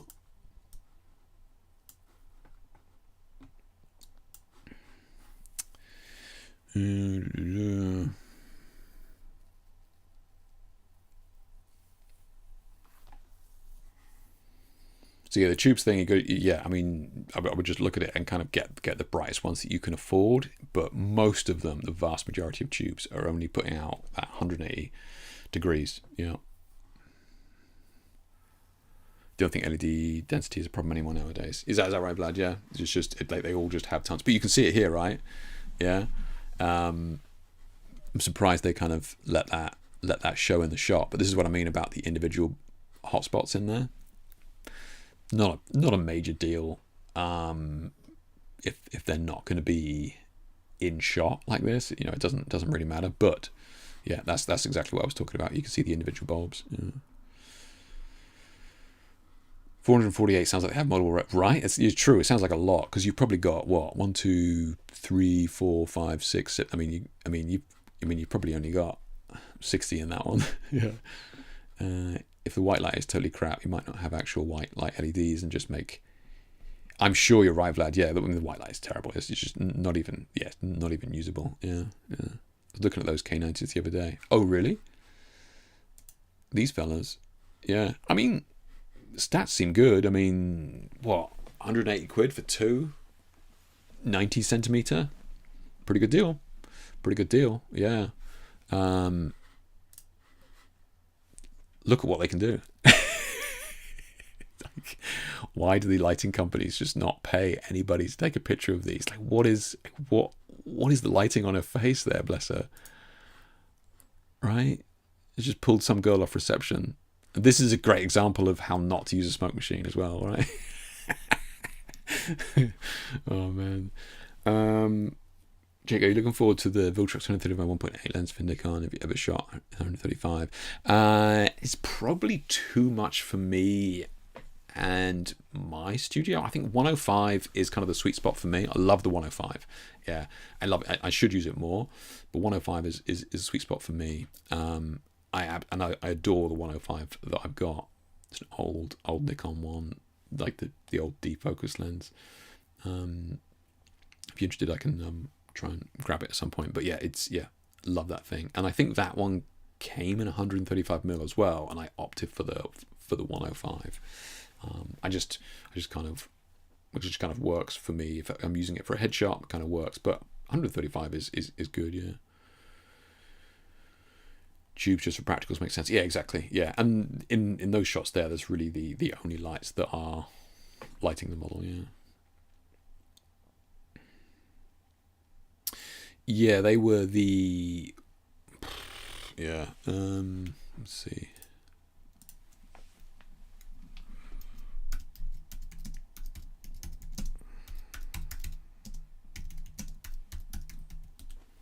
The microphone's in the way. That's why I'm typing slow. I promise. I definitely wasn't using 2 fingers.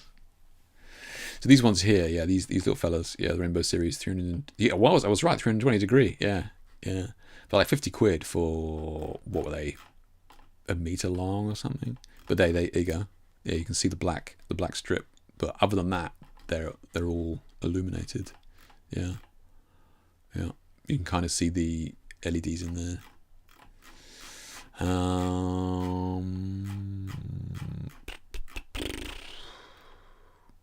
I think these are a meter. I think these are a meter. I could be wrong though. Oh, this is back in the day when I was taking the piss out of Pavo tubes being super expensive. Yeah. Yeah. I don't even know. These links probably don't even work anymore. Yeah. Oh, is it because?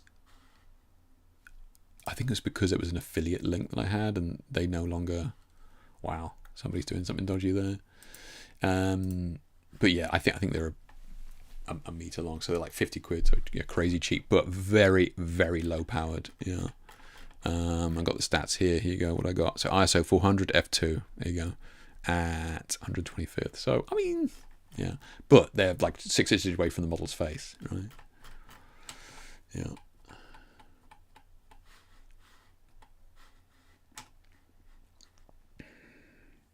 So would you get rid of the 120 watt ARs? No. I mean, because you can still use it for a hair light, right? Are you talking about the EOS? So, I'm sorry. I thought you were talking about the 120 light nan light that I've got. My bad. No, the EOS is. So, I use those EOS. Those of you who don't know, the Rotolite EOS 2s are, I think, just over like 12 inches across, but they're the circular LED panel lights. So I use those as a key light without question. The light that you get from that as a key light is unmatched, and I'm not just saying that because my connection to them in the past and that sort of stuff. Seriously, like that using that EOS 2 Pro as a key light is just unrivaled. I mean, I could use that 500 watt nan light on a beauty dish that I love.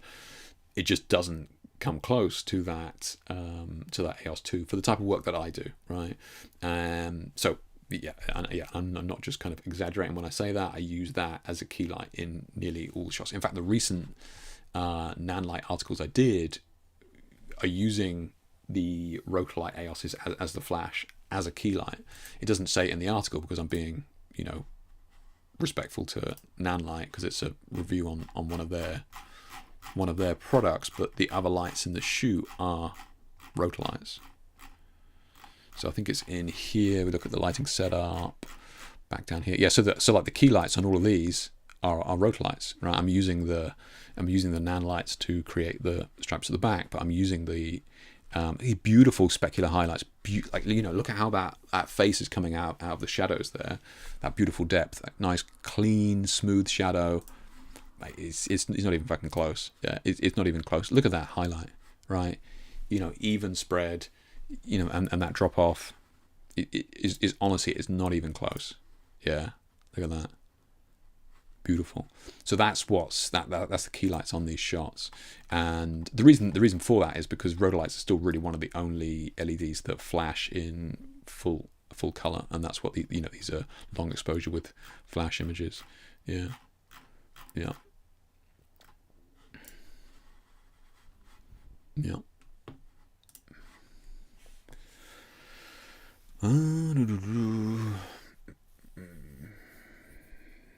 Those Pro tubes are used out of shot.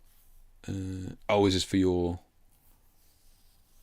Oh, you trying to share a link? Okay, yeah. I'll see if I can grab it. Either post a link on the Facebook page, Jamie, and I'll grab it. Yeah.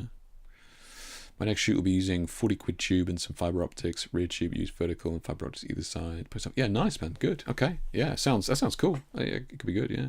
Going back to that weird Viltrox company shot, how do you deal with the colours in the tubes? Meaning not washing them out for white. Do you underexpose them? So going back to that shot, how do you deal with the colours in the tubes? So here, right?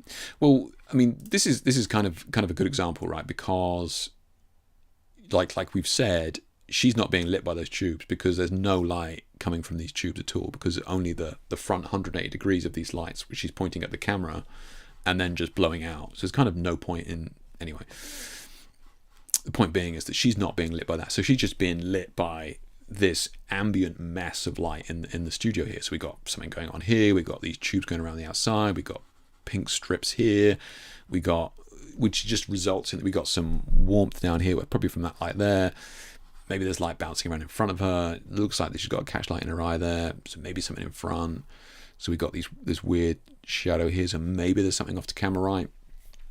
So you end up, like, none of the light here is really controlled. So what you end up with is this is why lighting starts to look muddy when you have lots of these different colors falling on the same area, and this is why it kind of starts to look muddy. Yeah.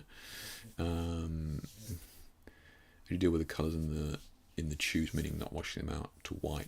So these tubes are not lighting anything in this image, right? So what Janos is saying here is that how do you deal with these tubes? Because these tubes aren't lighting anything in the image. So you would just have to, you would put these tubes are probably going to be maybe, you'd find the dimmest light in your set.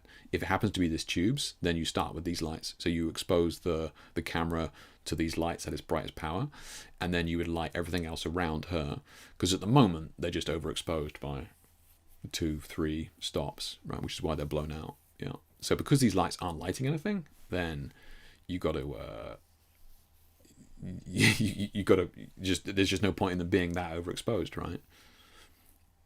Bring the power of them down, and we'll be able to see the color they're producing. Yeah.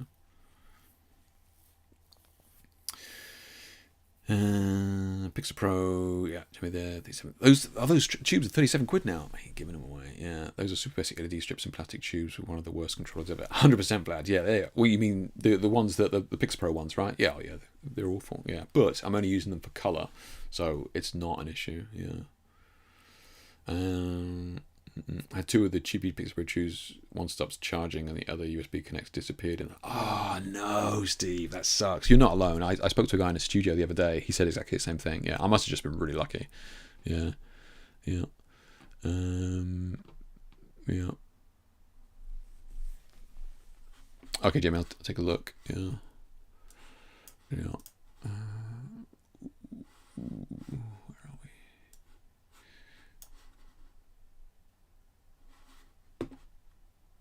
Oh shit, is that still... Oh my god, okay, that's fine.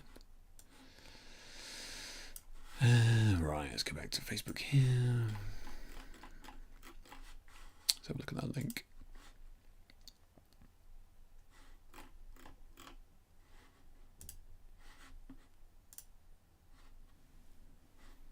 Oh, thanks, Jamie, yeah. So that's 90 centimeters. Oh, so I must have the 120. Okay, but even still, though, even for 90, though, I mean, 36 quid. But yeah, pay attention. Oh, hello. Pay attention to some of the feedbacks and comments that other people are dropping in chat here. If you were thinking of getting them, like Vlad said, not great. What Steve said, they're just totally useless on his end. I was talking to somebody else at the studio who said that they just don't work either. I'm like, granted, I'm sure. I mean, I still use mine a lot, and they've been fine. But I'm just one person here, so yeah, yeah. Thanks for that, Jamie. Appreciate it. Yeah.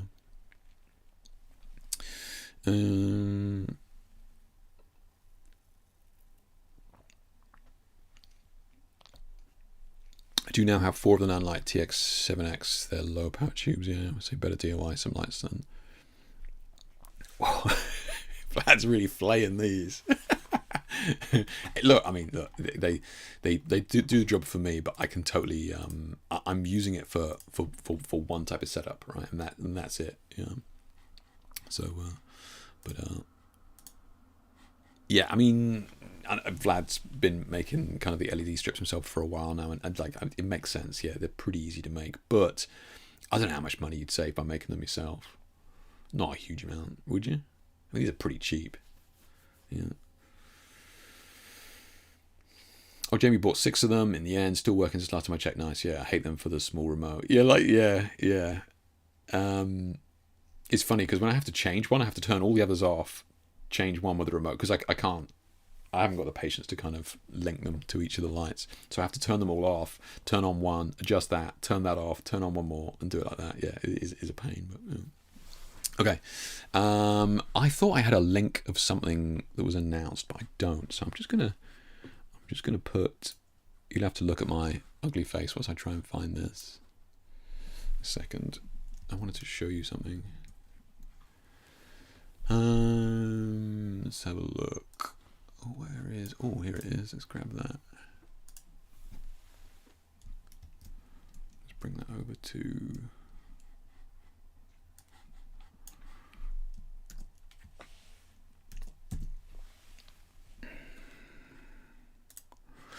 Okay. Let's have a look at this then. I have to do that too, Jay. Yeah, no, it's stupid, right? I still use my LED bulbs for backdrop. I have 6 remotes. I lose. Yeah, I know. Yeah, I have those different remotes. I've got packets of them in other places, so that because I know I'm going to lose it, so I just have to keep them. I only take out one at a time. Yeah. So last week was that kind of cinema and. What is it called? I don't know, TV and Cinema Expo up here in London, and there was a couple of big announcements. One of which was from Profoto, right? So I just kind of want to have a look at that. Have a look at that now. So I was sent this a while back, so, and I think I can. I mean, this is. I hope I can share this. We're about to find out. Just turning on the sound. Let's watch this a second. Some of you may recognize this gentleman. For almost 60 years, Profoto have been developing the very best lighting solutions for the world's best photographers. We've done so by always being extremely close to our users and for never settling for anything less than perfection when it comes to product quality. For the last couple of years, we've applied that same philosophy to the world of cinematography, working with some of the world's best gaffers and DPs to develop a next generation of LED lights that offer unmatched creative possibilities, save you time on set, and deliver that premium build quality you can always rely on. We're incredibly excited to bring you the Profoto L1600D, a groundbreaking 1600 watt daylight balanced mono LED, bringing you over 49,000 lux at 5 meters, making it brighter than a 1.8K HMI, whilst being substantially more energy efficient and able to be powered simply off household mains. Not only is the L1600D incredibly powerful, but thanks to proprietary new technology, Hydro C-Tech, the L1600D provides this power in an incredibly compact package, with an integrated ballast and an industry-leading power-to-weight ratio, saving you precious time on set. With the L1600D, you'll be lightning fast in setup, saving time for what matters, shaping light. And here's where it gets really exciting. The L1600D includes a dual-native Bowens and Profoto mount, providing gaffers and filmmakers, for the first time, access to over 50 of Profoto's best-in-class light shaping tools for unmatched creative possibilities. This includes an extensive array of hard reflectors, fast-mounting octas and rectangular softboxes, soft zoom reflectors, beauty dishes, barn doors, grids, snoots, and much more. Not only that, but these modifiers have been perfected for decades to ensure the very best quality of light and rapid mounting on set. An industry-first swivel That's cool. That's cool. provides you an incredible amount of flexibility. I want that. Allowing you a wide range of tilt and the ability to work with a greater range of modifiers with ease on set. Featuring a native IP54 weather rating, The L1600D is equally at home on set as on location. And thanks to a weight of just 12 kilograms or 25 pounds, this is a light you can take anywhere, regardless of conditions. The L1600D You say 12 kilograms? is easy to use and intuitive user interface. No As well modifier. as a range of connectivity options, including the ProPhoto Control app, wired DMX, and wireless CRMX, making it incredibly easy to control on set. Whilst this light is specifically designed for cinema, we also appreciate, given ProPhoto's legacy, that there has been a significant demand from our users for us to make a continuous light for those doing hybrid stills and video productions, as well as the shoot what you see benefits this provides. And for that reason, we will be shortly adding manual flash functionality to the L1600D, meaning that it will be a compelling proposition for hybrid shooters wanting to shoot both stills and video with one light. Now, you'll be able to connect all the lights you may already own or rent from the same Connect Pro transmitter, whilst preserving battery life on location and allowing the model to be more comfortable for extended shooting periods. So if you're looking for limitless creativity and a light that is truly uncompromising, then look no further than the ProPhoto L1600D. So yeah, what a beast, right? What a monster. So yeah, those of you that Apply that same don't know, this is Rod here from director of Rotalight. So that's why Rotalight has been quiet. I'm going to turn off the turn off that. So that's why Rotalight has been quiet for a little while. So he's been working with ProPhoto, and look, I think it's a testament to Rod's skills and knowledge that ProPhoto asked him to kind of sit in on this and help with production of this new light from ProPhoto, because ProPhoto are moving into a totally new era with this. Like this is not aimed at any of their current customers, right? That's bold. So ProPhoto doing this is an interesting move into the cinema lighting world, which has been pretty much wrapped up for decades by Arri, right? So this is a tough market to kind of break into. And I think I've mentioned this to you before, but when I was working for Panelux down at Panavision here in London a while back, and massive, like it didn't get any bigger than that, Panavision, right? And they make their own lights, Panelux, and they're saying even they can't get any traction because Arri just has a stranglehold on the cinema lighting. So ProPhoto kind of trying to get the toe in the door with this market is a bold move, because they're kind of late to the game, right? And I think it was smart to get Rod in there to help them, advise them and guide them through this process, because I know you can say, Jake, you're sponsored by Rotalight and all that sort of stuff, or an ambassador and all that sort of shit, and you can go, you're going to say this, but those Rotalight lights, man, they're fucking good. Like they really are good. So Rod knows what he's talking about, and I think him going over there was a huge boon for ProPhoto. And look, I don't think it's permanent. I mean, if I find different, I will let you know. But I mean, it could only be for a year, which would mean he's there for 6 months, something like that. To my knowledge, it was something that he's going over there for a year, working on that, and then I presume back to Rotalight. So he's just letting Rotalight tick along for now, right? He's got somebody in there with the hand on the wheel, but this is why Rotalight's been kind of quiet, not because they're going away, but because Rod's been over there. And look, Rod's a young guy. He is his dad's kind of business.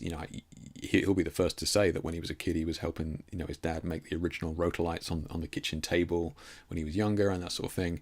So I'm sure he wanted to kind of take a look outside as well, take a look at how other companies do their business and run their business. And look, say what you will about ProPhoto, but they're one of the industry leaders in terms of making a profitable lighting company year over year, every single year.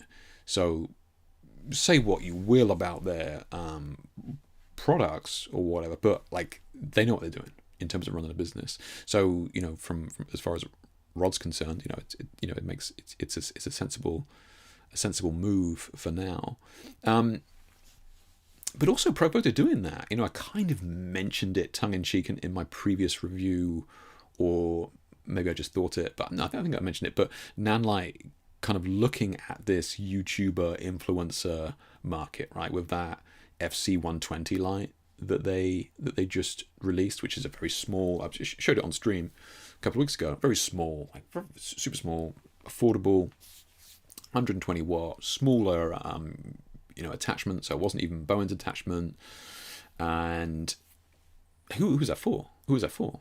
Right? And it's for this, emerging influencer YouTuber market that is, kids at school today. You think they want to be astronauts, or do you think they want to be a Twitch streamer?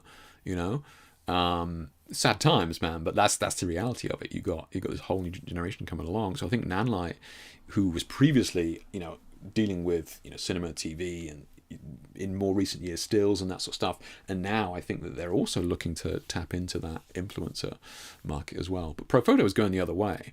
Profoto was going to like top end, like just absolutely, this thing is a monster. Let's mute this. Let's see. I think there's a shot, we see it on set, like dudes carrying it. Like, dude, are you? Like, that thing is huge, man. That thing is like, I don't know how Rod said it with a straight face at the end, but it's only 12 kilos. Take it anywhere. This thing is a beast for sure. And they were talking about the water cooled tech they've got in there, so it's just constantly running that water cooled tech. But what is it? 1600? Did I say? I think it's 1600, right? Or was it 1300 or something like that? But it's a big old light. Yeah. Now, what is it? You saw the the app? Yeah. What else did we see? Oh, we saw the look at that.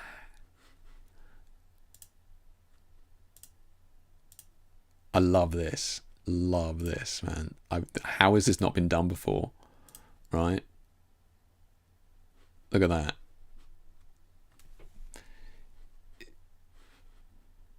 Now that bracket is high quality because that thing we know weighs 12. Then you've got another modifier hanging off the end. Like, how much stress is on that angle there? That's not just me, right? That's got to be a huge amount of stress on that knuckle there. That's nuts. I mean, obviously they've tested that to. I mean, there must have been rated so that you can hang people off it, but just because that thing coming down because of that knuckle. Whew. But that is cool, man. Yeah, so we know that can take the weight, but very, very cool design. Yeah. Now the other thing that was interesting for this is what Profoto has done is they've made it S-Fit Bowen's mount and Profoto mount. Very, very clever attachment that they've got on the front of that. I know they showed it, but do they?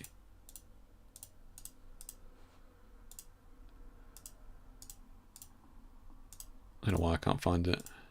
There you go. Yeah, very clever, right?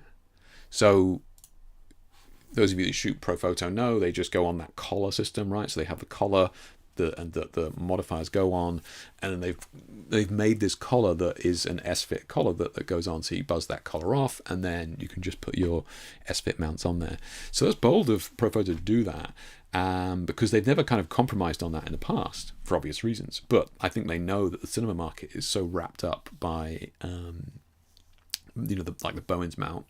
It's so funny how ubiquitous that mount is. The dude that made that S-Fit, I'm sure, had no idea how universal that mount was going to be. It's hilarious. So it's interesting that kind of Profoto capitulated on this and was like, okay, let's do both. Let's allow people to use their Profoto modifiers, but okay, let's allow them to use the S-Fit modifiers as well. So interesting unit for sure. Yeah. And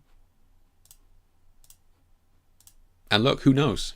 Maybe there's more coming down the road from pro photo in this vein. Who knows?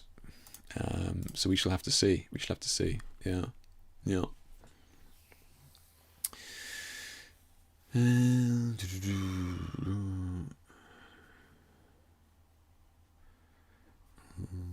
World premiere, yeah. Our dear friend, right? Yeah.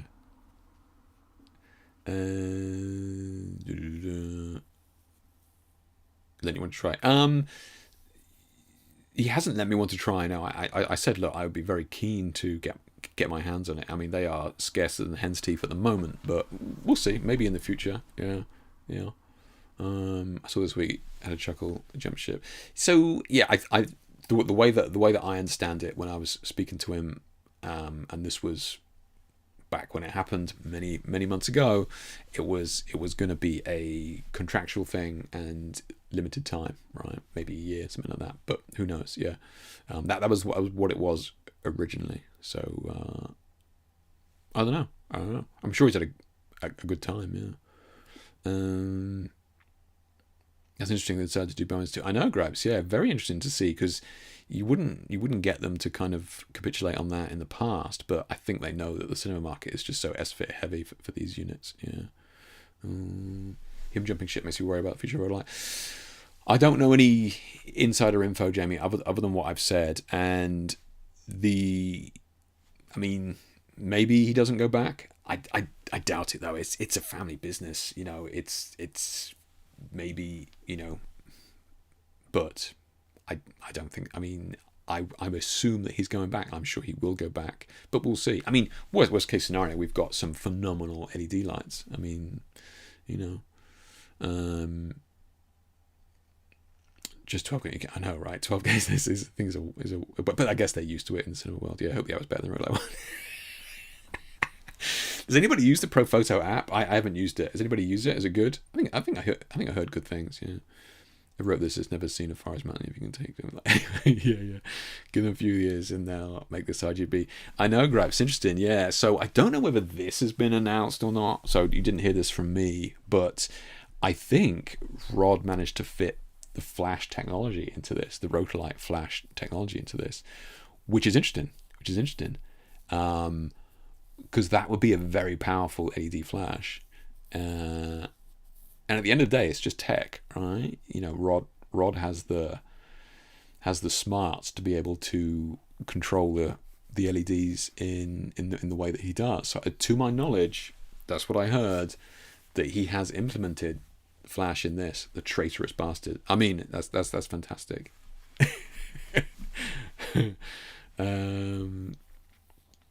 But yeah, I wonder RGB. I mean, that's what Ari's doing now, right? They're just getting bigger and bigger with that orbiter and that sort of thing. Yeah, so I'm sure it's coming, right? I mean, I kind of mentioned this in the Nanlite article, the original FC500C, stupid fucking name, but I was like, 5 years ago, a 500 watt LED was $5,000, and now you can get them for 500 or 600 quid. So yeah, it's definitely going to go that way, Gripes. I think. Yeah. It's not often that I get on the train at the one of the early stops. That's for sure. Yeah, back in my day, I did it twice a day, and yeah. When I was sick as well. Yeah, I swear I wrote say Rod's face at the photo show, and I installed his website. Oh, his website. Yeah, the lights are fantastic, but they run a tight team there. So yeah, the lights are outstanding, and that's what Rod and his guys do. Outside of that, you got to allow for a few rough edges, like the app and the website and that sort of thing. Yeah. Hey Tony, how you doing? Morning, mate. What's the weather like there, Tony? What's the temperature looking like in Oz this morning? You got a nice warm summer day ahead of you. My 8-year-old said that he wanted to be a YouTuber the other day. That Mr. Beast is a lot to answer for. Yeah, it's tough, man. Yeah, so this is a serious question, Jamie. As a parent, like, do you go, okay, that's cool. Yeah, absolutely. Yeah. You can make money in that. But I think the thing with YouTubers and Twitchers is that they make it look super easy, right? They're just there larking about with their mates all day. Like, I mean, it looks like the easiest job in the world from the outside. So I get why kids want to do it, but it's got to be tough, right? You know, how do you, like, it's got to be tough. Yeah. You need to buy a pack mule to carry 2 of those Profoto lights around. Maybe you can provide a pair. Yeah. Profoto apps, great for off-camera flash. Profoto A1, nice body. Okay, nice. Yeah, I would have thought so. I would have. Yeah, I'm because their interface on the back of the lights is beautiful. Yeah, so they do know what they're doing. Yeah.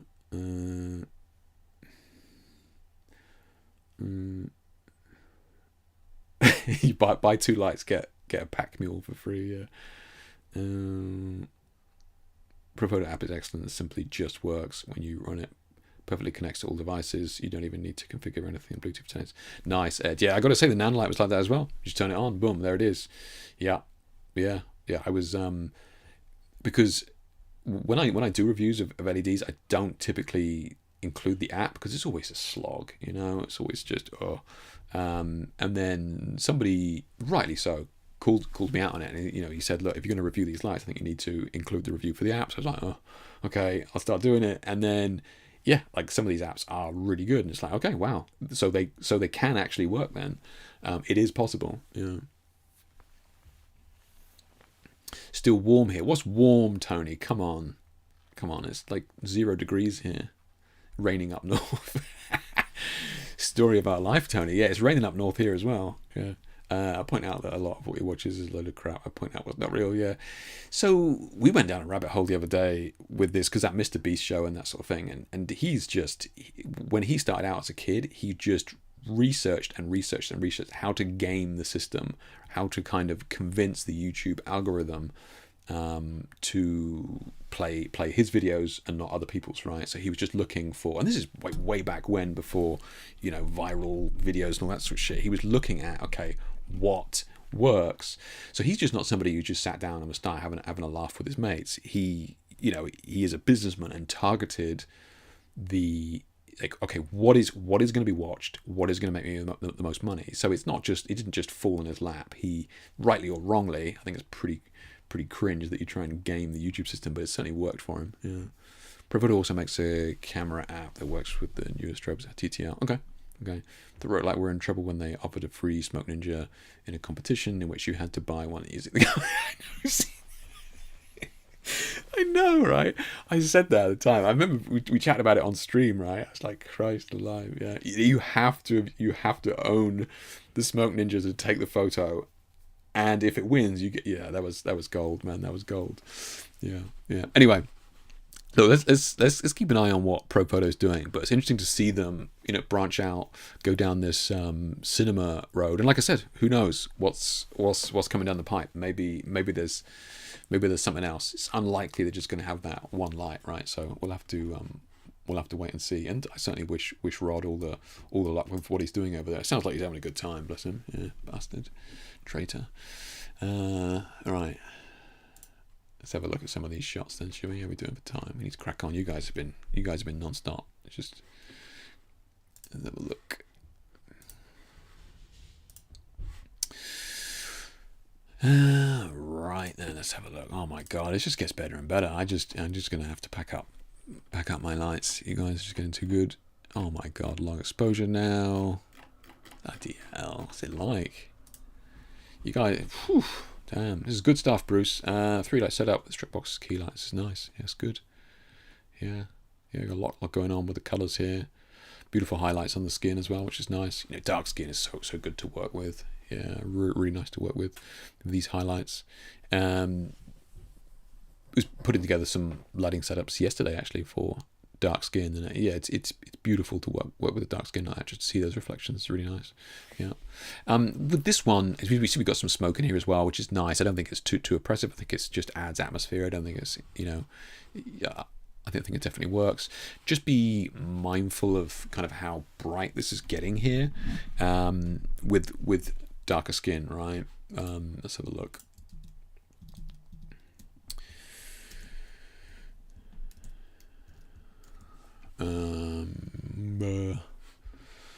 Let's just do it the old-fashioned way. I'm too lazy.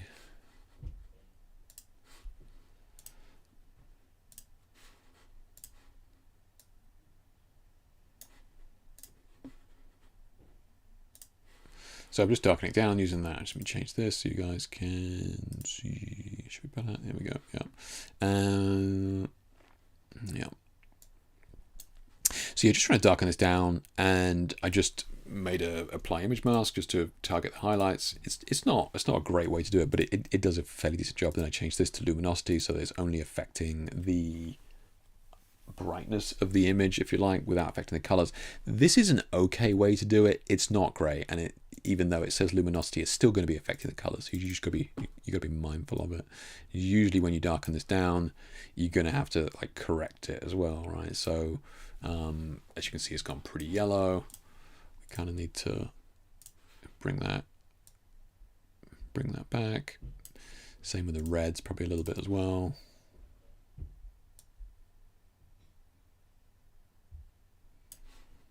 That's pure red up there. Interesting.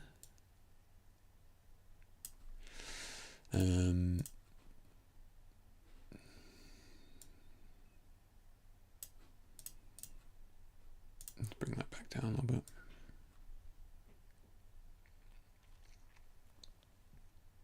So yeah, we're trying to. I mean, we've got to be careful here because it's getting too dark over there. But you still get my point. Yeah, darkening it down just to bring out some of that. Oh, I've still got this here. Hello. What was it? Is it hue luminance? I forget what it was. You use one of these. Hue luminance. That doesn't look right.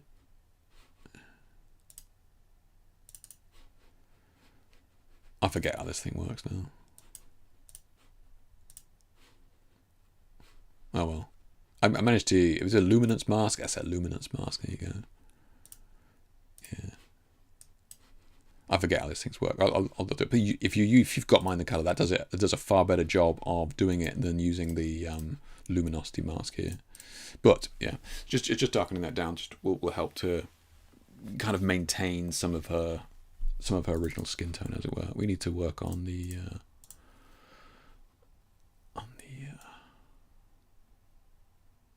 reds here.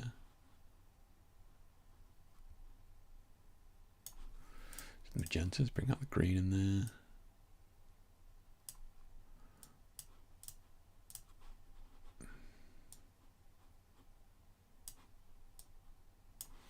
Yeah.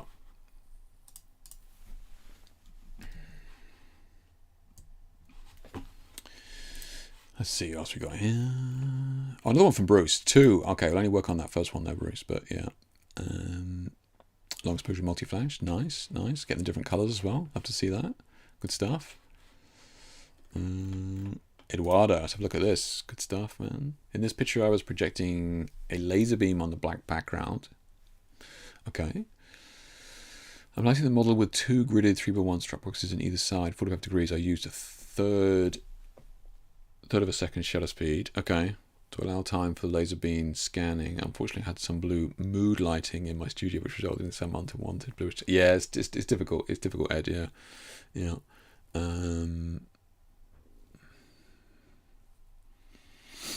It matched the blue hair. Yeah, I think the blue looks fine. Yeah. I think this is a great example of when something doesn't go to plan, but you kind of learn from your mistakes and go, do you know what, that actually looks better. And I would say that blue is definitely improving that image as if compared to if it hadn't been there, because I think it just been too black back there would have been too much. I think this blue is something that you could probably think about having in the future, right? You think, okay, how can I do that? If you look at that Nanlite review I did, if you look at those long exposures, you see that there's actually blue in the background in those just to take the edge off the black shadows. Yeah. Shot on the old D850. Why did you shoot on D850 and not the Z8 or whatever it is you got?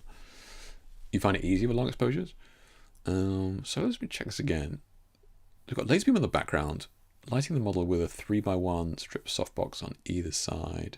So coming in like this, right? Or coming in on me like this, yeah. And so a bit of a shadow, yeah. So it is just those lights in. Okay, cool. This laser then. So what is it? Have you got like is it like a tool or something like this? This is kind of doing this, or are you kind of, because you can't have done that in a third of a second. Is it like a projected image or something of all of those swirls? You're not moving all of those, are you? Yeah. But I think this is cool. Yeah. So it's nice to see this being a little bit darker as well, Ed, than in the past, which is good.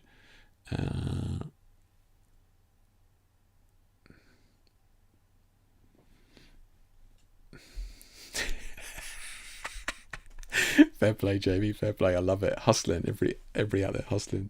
Yeah. It's like when you see the musical number in any serious TV drama, always a glimpse of imminent death before the Grim Reaper kills them. He's talking about the.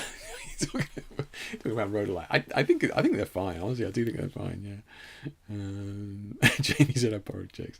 Do you ever win it, or did the administration for it was announced? I don't know. Did they win it? I don't know. I don't know. In administration, are they still going? They're still selling stuff. Yeah. It is. I thought it was that, Ed. I didn't want to assume, because that is impressive. Yeah, the laser cube. If you guys haven't heard of these laser cubes, I know Lindsay Ella did a thing on them.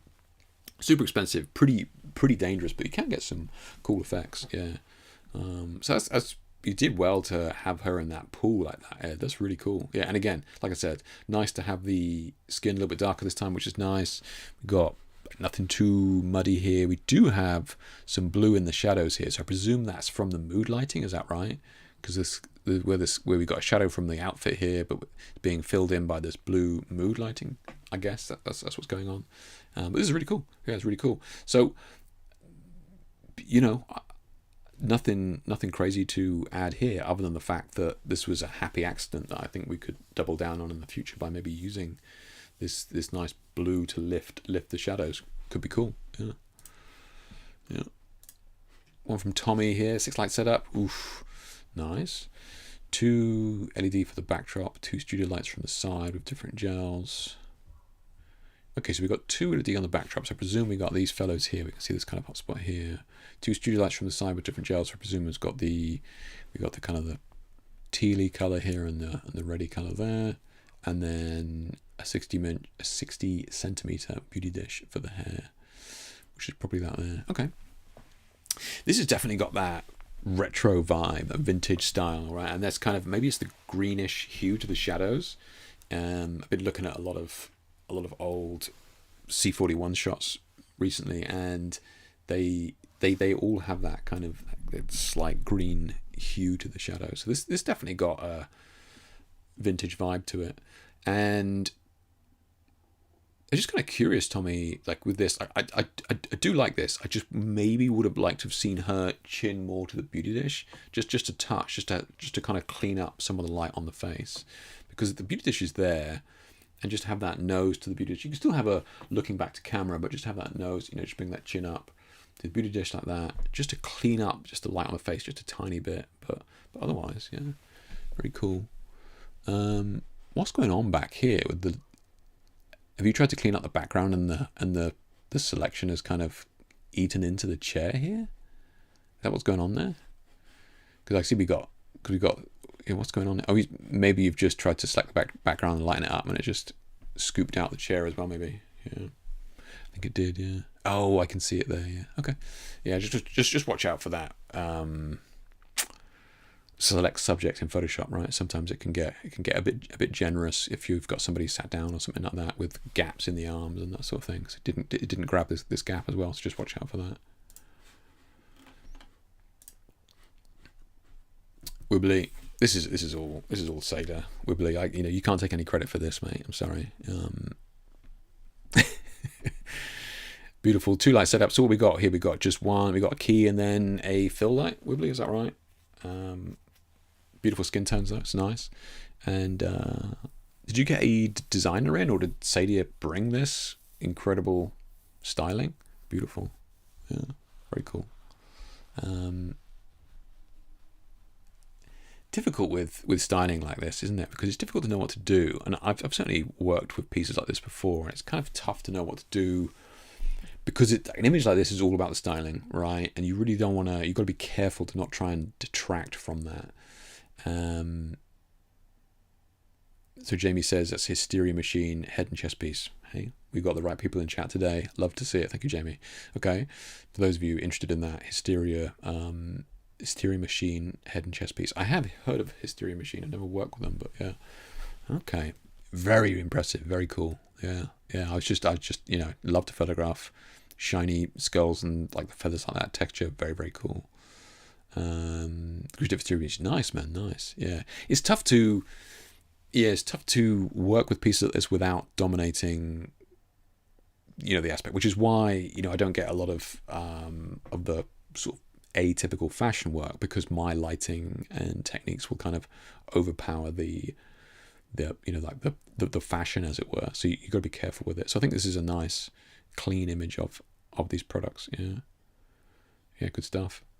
The blue mood lighting in those shadows. Yeah, I didn't notice the chair. It happens, Tommy. It happens, mate. Yeah, you just gotta watch that. So let's have a look. If we just go in here, so if we're just using so you had so I don't know how you did it, but yeah, if you're just on the one thing and you come up here, select subject.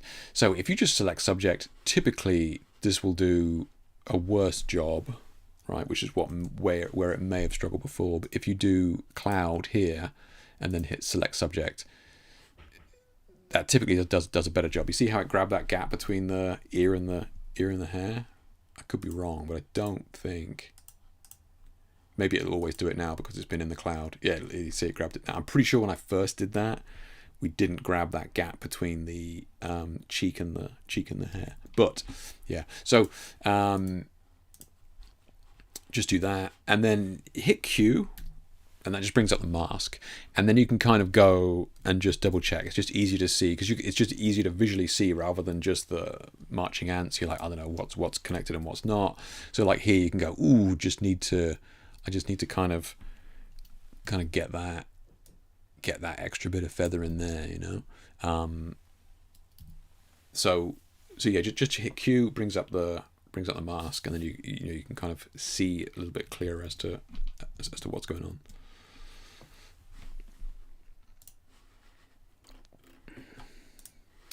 Natural light from Tony, love to see it. You never know what you're going to get from Tony. Could be anything. Could be long exposure. Could be night shots. Could be cosplay. Natural light, yeah. Always love the variety, Tony. Natural light with Photoshop sky replacement for the overcast day and Boris Optics color grading. Okay, I'm sure you're busy with your morning routine, Tony. But if you're still here, how are you finding Boris Optics? It's good. They sent me a copy, and I meant to play with it. I just haven't had a chance. Yeah, I feel terrible because I said I would look at it, but I didn't. It's stupid of me. But yeah, how are you finding it? It's good or complicated or easy to get into? I mean, years ago when I tried it, it was a little bit dated in the UI, but I presume it's been updated now. Yeah. I'm just curious on this composition here, Tony. I don't know whether you wanted to just have another pass at it. I think we could still get. I still think it's just. I know you want that reflection, but it's very unbalanced without it. Yeah. This is from our month full shoot get together. Oh, okay. Yeah. I would just look at that, recomposing that crop personally. I know you want that reflection, but I think you could scoot it over a little bit and it would be fine. Yeah.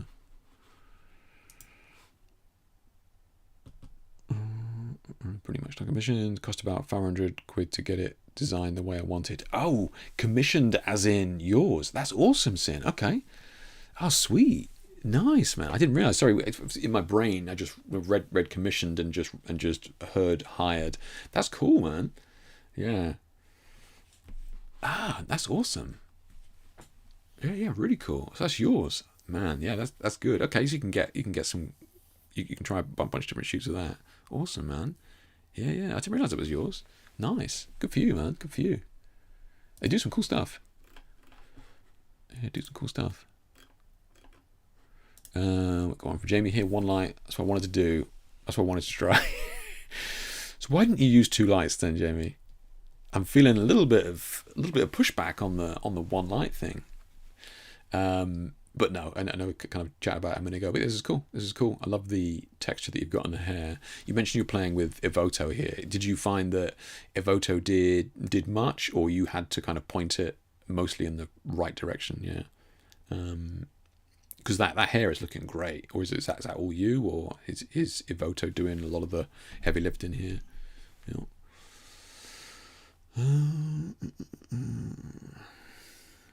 Yeah, the UI is dated. So Tony's talking about Boris effects. Yeah, it is. It's yeah. I think they've got Renee Robin on the case now, and she was the one that reached out to me about and gave me a license to play with.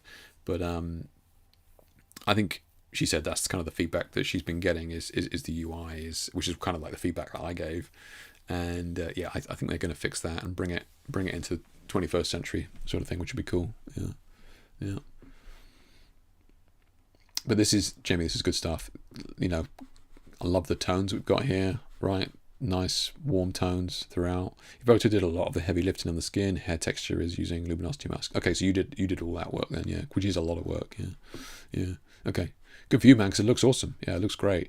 And the reason I kind of mention that is because it's kind of difficult to get that kind of look with a single light. So I'm fairly confident that was a chunk of work for you, but it looks good. Yeah, it looks good.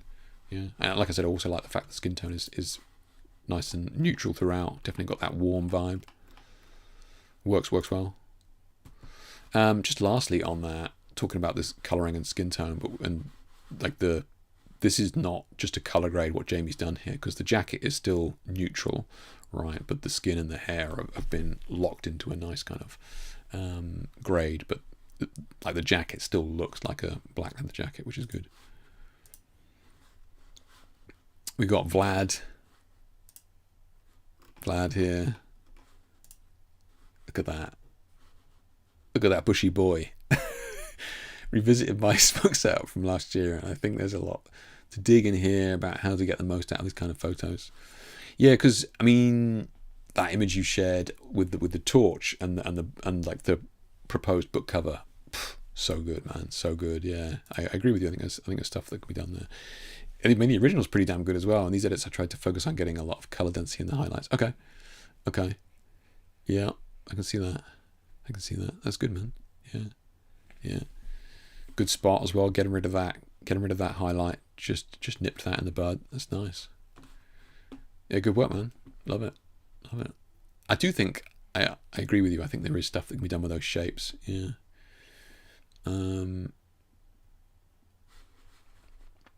A lot of yours are fairly saturated as well, aren't they? Have you kind of experimented with kind of softer washes with this as well? Because I know a lot of your colours are very rich. Nothing wrong with that. Like they all look great, just in terms of playing with it.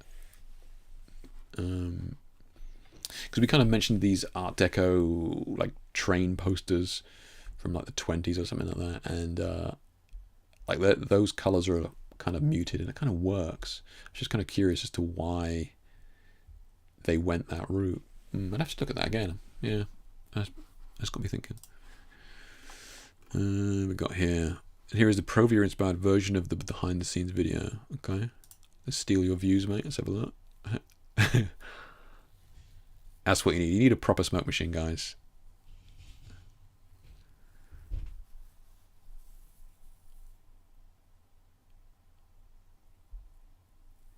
I know you guys can't hear it, so you'll have to go watch it to learn more. It's a lot of smoke. So Vlad's obviously crowbarred off the smoke detector from his ceiling. I will say that the smoke detector in my studio is only a heat smoke detector, so it's fine. That's beautiful though. Look how smooth that is. Yeah.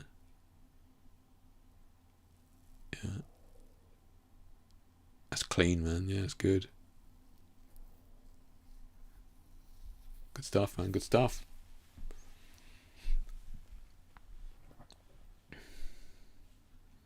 Yeah, see these beams of shadow. These shadow beams are really cool. Yeah.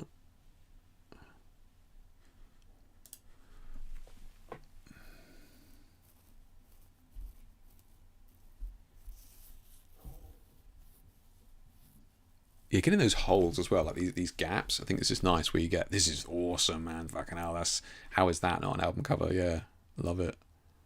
Yeah, really good, really good. Yeah, good stuff, man. Good stuff.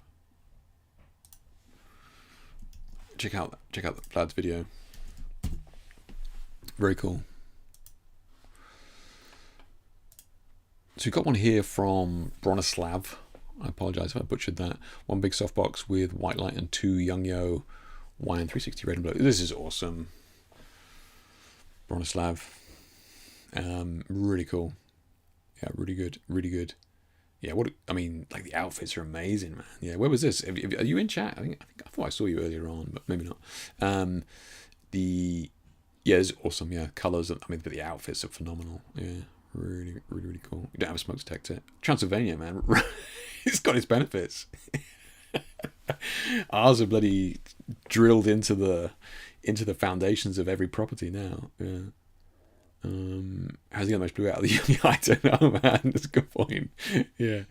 How's the clone of Captain Caveman, methinks.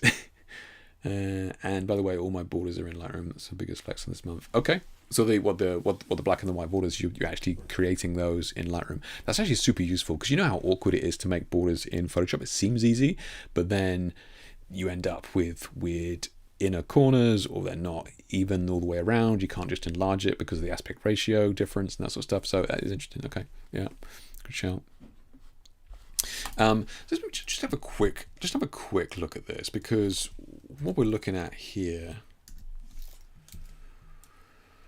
we got Batman here in this nice strong blue color, and then this face is kind of I don't know, kind of awkward. We either want to make it blue, same as Batman, right? Or we want to make it not look like gone off meat, you know?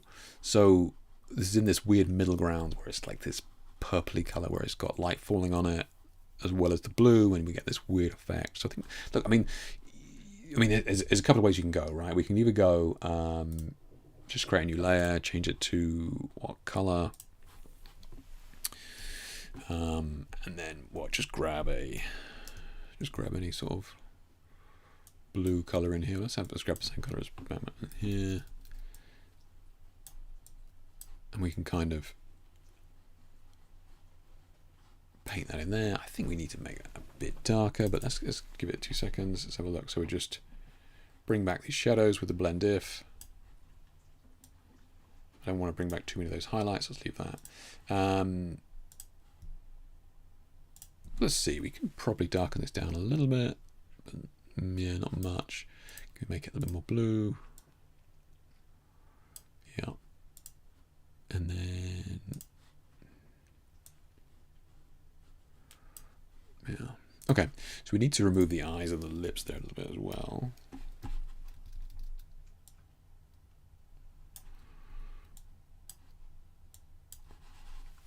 I think we could work on that and make it, make it darker in there as well, just to bring it in line with that. Would it work if? Let me just try this.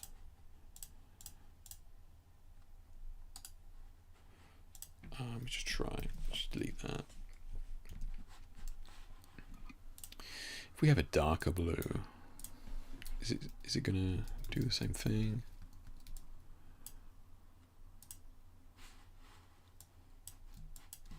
Maybe change it to a brush, Jake. Yeah. Okay. You darken that down with maybe exposure or something.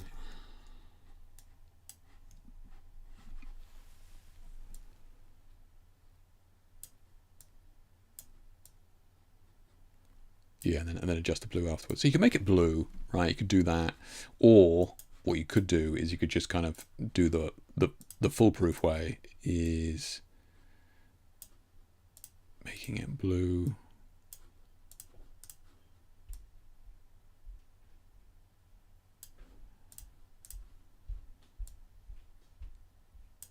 Blue, right? And then just paint that on. So you can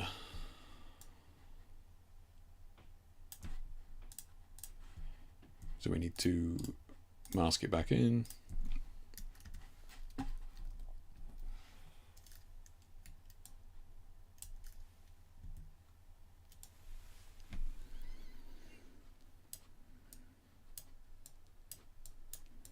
If we make it blue like that. So the other thing I was thinking is, what if could we make it? Could we give her like normal skin? And I wonder if this works. If we just duplicate that, turn this black and white. So all I've done is duplicated the layer, and I've just turned it black and white.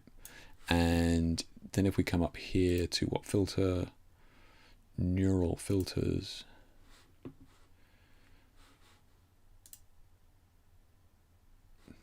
I've never used this skin smoothing. I've no idea if it's any good or not.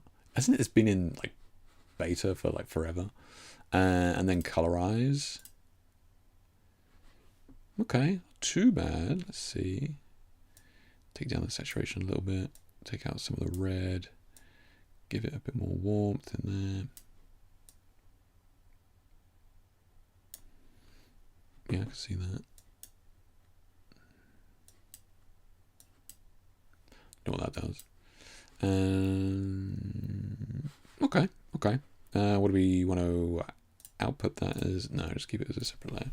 Okay, so now we can just mask that out, get rid of the original black and white, and then just bring in the white paint down here. Now we're going to need to tweak this, right? Because otherwise it's just going to look real fake. But it will give us a decent starting point in terms of color to do it like this.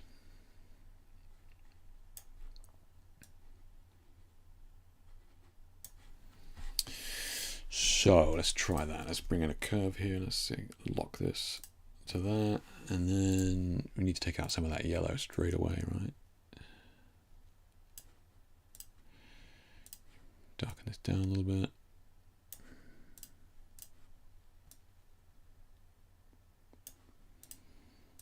Now we're dealing with a pretty low quality image in terms of which is why the eyes look like it's, and the lips have gone all fuzzy, but yeah. And if you want, you can bring back some of the original like blue in the highlights, in the shadows, right? You can just bring it back a little bit. So I'd be curious to see how that would work on a like high quality image. You may get something. Yeah, you may get something. The original eyes maybe need a little bit of work, but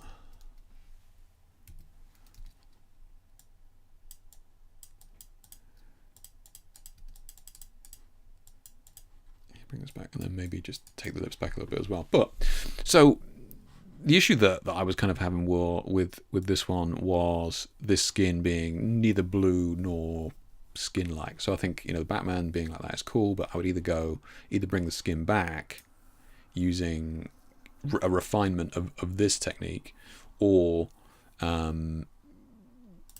try and darken it down with the actual, what do I do with the blue here? Yeah, I need to refine the hell out of that. But you know that you could use that premise. Yeah.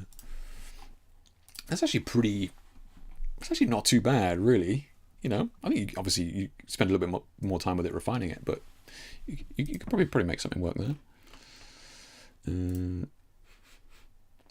So we've got one from Liz here. Epic shoot with the famous-ish lighting director. However, I set up this shot on my Todd with a pavo tube on the radiator and the model between two amber wall lights. Okay. Single basic flash with a reflector grid coming in from the side at the camera club. Always over playback. Oh, yeah, I forget. Camera clubs on Tuesday night. It's so rude of them. Yeah, I need to look into camera clubs. I haven't been to a camera club in forever. But they are. Does anybody go to a camera club? Because they can be really cool. Some of them are terrible, but some of them are really cool with, you know, proper people who. I did a workshop in Switzerland for a camera club last year, and that was really cool. Yeah, they definitely knew what they were doing. Anyway, this is a beautiful shot, Liz. Really like it a lot, and I like the fact that you've kind of leaned into the warmth here. You haven't tried to kind of fight it too much. You've kind of leaned into this warmer image. Skin looks great. right? Skin looks really nice, and I think skin looks natural. I think it looks glowy without being too fake. We still got the moles and stuff here. We still got some of the creases and stuff on the mouth and stuff here. I think you did the right thing by not removing them. I'm old-fashioned and I'm trying to wean myself off of not retouching my images so much, but I'm trying. But I think this is good. Retouch looks clean. Yeah. I'd be surprised if you didn't have some data in the raw here for the hair. I'd be surprised. You probably have some data there, so just be mindful of that, just because we have this quite hefty black splodge there. And then lastly, I would just be mindful of where this edge light is. I think this is beautiful light here, so this kind of exposure is really nice. But maybe just bring it up a little bit higher, just to kind of complement, the light coming from the front here, right? Because you have this light coming from the front here, coming from up nice and high, and then at the moment we've got the light coming from down here, so it's kind of conflicting, like with what's going on in the image. So just think about, I know you're resting it on a radiator, so I'm sure you were trying to make the best of it. But yeah, just having the light coming down on top of the skin here would have helped with the dark bit of hair there as well. But otherwise, it's a beautiful shot. Yeah, really nice. Yeah. Maybe, I know we keep missing you, but maybe next time just mention how are you retouching these images, because it's beautifully done. Are you doing it yourself, or are you using something like Evoto or Retouch for Me or any of the other ones? Are you doing the tool yourself in Photoshop? Because it looks good.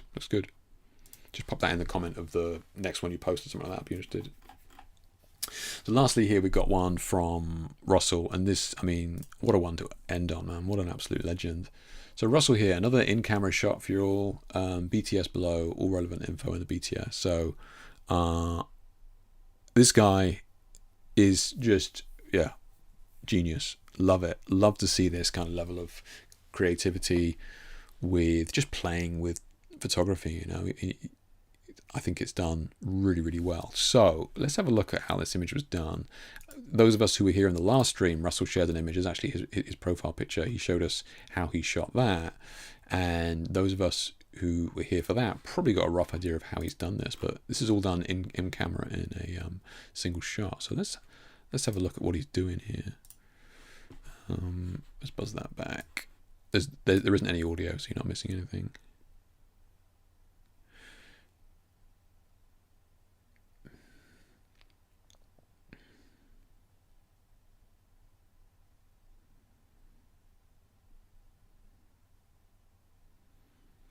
So double exposure in camera, right?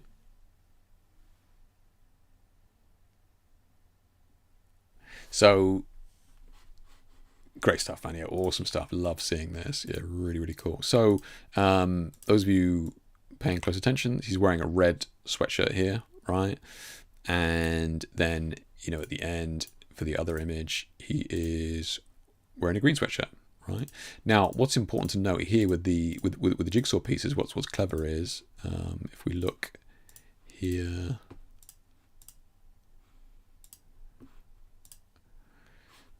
so if we look up here, right, the top left-hand corner is empty. It doesn't have a jigsaw piece, right, and then the one next to it does have a jigsaw piece. So now the next sheet that he's going to put in is going to have a jigsaw piece in that top left-hand corner. Right, so this is a mask. This is a very elaborate mask that he's made using these jigsaw pieces, and then it's basically just blocking the image. Right, so he's taking two shots, and then these jigsaw pieces are blocking one image, blocking the red's sweatshirt, and vice versa. So very, very cool. And I think it's a real clever iteration on what he did before, which was just basically just half a face, which was cool. But this is a really clever iteration on that, and I absolutely love seeing this sort of work. The other thing as well to note is that he kept it nice and clean with these edge lights, right? So very, very even lighting, two tubes either side, boom. So the lighting is very, very even. Brilliant stuff, man. Yeah, really, really cool. And what a cool shot, man. Yeah, even just the shadow edges where it's just catching highlights from somewhere, that it's got to be a happy accident slightly, I would have thought, right? Because these shadows and highlights on the jigsaw pieces, especially more prominent towards certain areas. Very, very cool, man. All in one shot as well. And I didn't notice the sweatshirt change when I was watching the original video. I was like, what on earth? Like, yeah. And then I saw him, there is a frame where he switches. I'm like, okay. This is really cool, Russell. Yeah, thank you for sharing this, man. I love seeing this sort of thing. And how many of these did you take? Did you take a bunch of different poses and that sort of thing? Because I'm sure maybe like the eyes overlapping could have been creepy, but I think you've got the eyes far enough apart in both of these images, and I'm sure you were trying to make sure that you could see the lens through the jigsaw pieces in both shots. So I know this is like a 10-second short, but there's more going on here than is being shown for sure. Yeah, good stuff, man. Good stuff. When I looked into camera clubs in the area, everything I found looked awful. Yeah, they can be hit and miss, you know. So yeah, like I said, some of them are awesome. Looks like Liz has got a great one. I know she's always commenting on things that they've got going on down there, and then others can just be just a bunch of pervy old men, which is just a mess. Yeah. This is my camera club. Yeah, good stuff, Jamie. Yeah, nice. Same. Yeah, same. I learned a lot about lenses today, guys. So like, you know, everybody's winning. I'm curious, how would this look like? Yeah, I'm curious how would this look like if look at it with those cyan red 3D glasses. Yeah, true. Yeah, true. Imagine that. It'd really be jumping out. Have you seen those paintings on like these graffiti paintings where you can only, there's like two red and blue paintings, and then when you wear like blue glasses, you can't see the red painting, and vice versa. So cool. Like very, very clever. Yeah. Because you kind of walk past, it just looks a mess, and then if you just were to wear blue glasses, you can see this beautiful image. Wear red glasses, you see a completely different beautiful image. Very, very clever. Yeah. But yeah, good stuff. Thank you for sharing that, Russell. I really appreciate that. Seeing what you guys are working on. In fact, all of you guys are working on here. You know, we'll be doing this. You know, getting these pieces commissioned. It's really, really cool to see. You know, Jamie, just sticking with that one light, man. Vlad playing with his silhouettes and colors and that sort of stuff. So look, sometimes it can be tricky to see the wood for the trees, and sometimes it can be tricky, you know, especially as creatives and artists, to kind of see the progress that you're making. But all of you are kind of working on your own little projects. I know sometimes it can seem slow, right? I'm doing this and doing that, and you know, not much change and that sort of thing. And some of you are right at the start of that journey, and you're just trying everything, right? Yeah, trying gels, I'm trying projectors, I'm trying lasers, I'm trying smoke, and that's cool, you know. But and some of you are a little bit further down that road, and you're kind of refining these ideas. You know, what with you know, Wibbly playing with this, Jamie with his, you know, tubes and the latex that he's doing, Vlad with, you know, silhouettes. We've got Russell down here, you know, playing with these masks, like in-camera masks. You know, it can be difficult sometimes to see that progress, but trust me, it is all going in. It is all making an impact. You know, Ed as well, playing with his long exposure, and this is, you know, Ed, I know, you know, it's difficult in context, but this is, you know, miles better than the previous ones that you've shared, which, you know, the colors have been crazy. This, you know, again, you know, everybody's making progress in their own way, which is great to see here. You know, really, really good to see. Yeah. There's a German painter who does a lot of inverted paintings. He has a YouTube channel too. Pretty cool stuff. Okay, color inverted. Interesting. Okay. Because we wanted to do it back in the day when we were at art college. We wanted to paint somebody's face with the inverse colors, right? We wanted to try and paint somebody's face the inverse colors, and then just print the negative, which would be a positive, right? So, but we never did it. But we always wanted to do it as an idea, like to try and, you know, get the skin tones correct, like taking a shot, looking at the colors on a negative, and transferring that to like painting somebody's face and then doing it like that. Because it would be that kind of surreal color, like, because it looks right but not right sort of thing. And I do kind of like that. And like, you know, Russell's images here are great examples of that. You know, it looked like you know what it is, but like, you what? Which is really cool. So yeah, good stuff. Good stuff. All right, guys. Any last questions? And let's be having you. As always, don't forget, if you're looking for more kind of detailed explanations of my lighting setups and techniques and that sort of thing, then don't forget that my online workshops are still going, which is good. And yeah, make sure that you keep Jamie happy. Make sure you like, subscribe, and bell and all that sort of stuff. Do that. But yeah, check out these workshops. Some of them, you know, if you guys are looking to take things further in terms of understanding light, we kind of spoken about a little bit about that with hard light here today. But you know, a lot of these workshops go into tons of detail.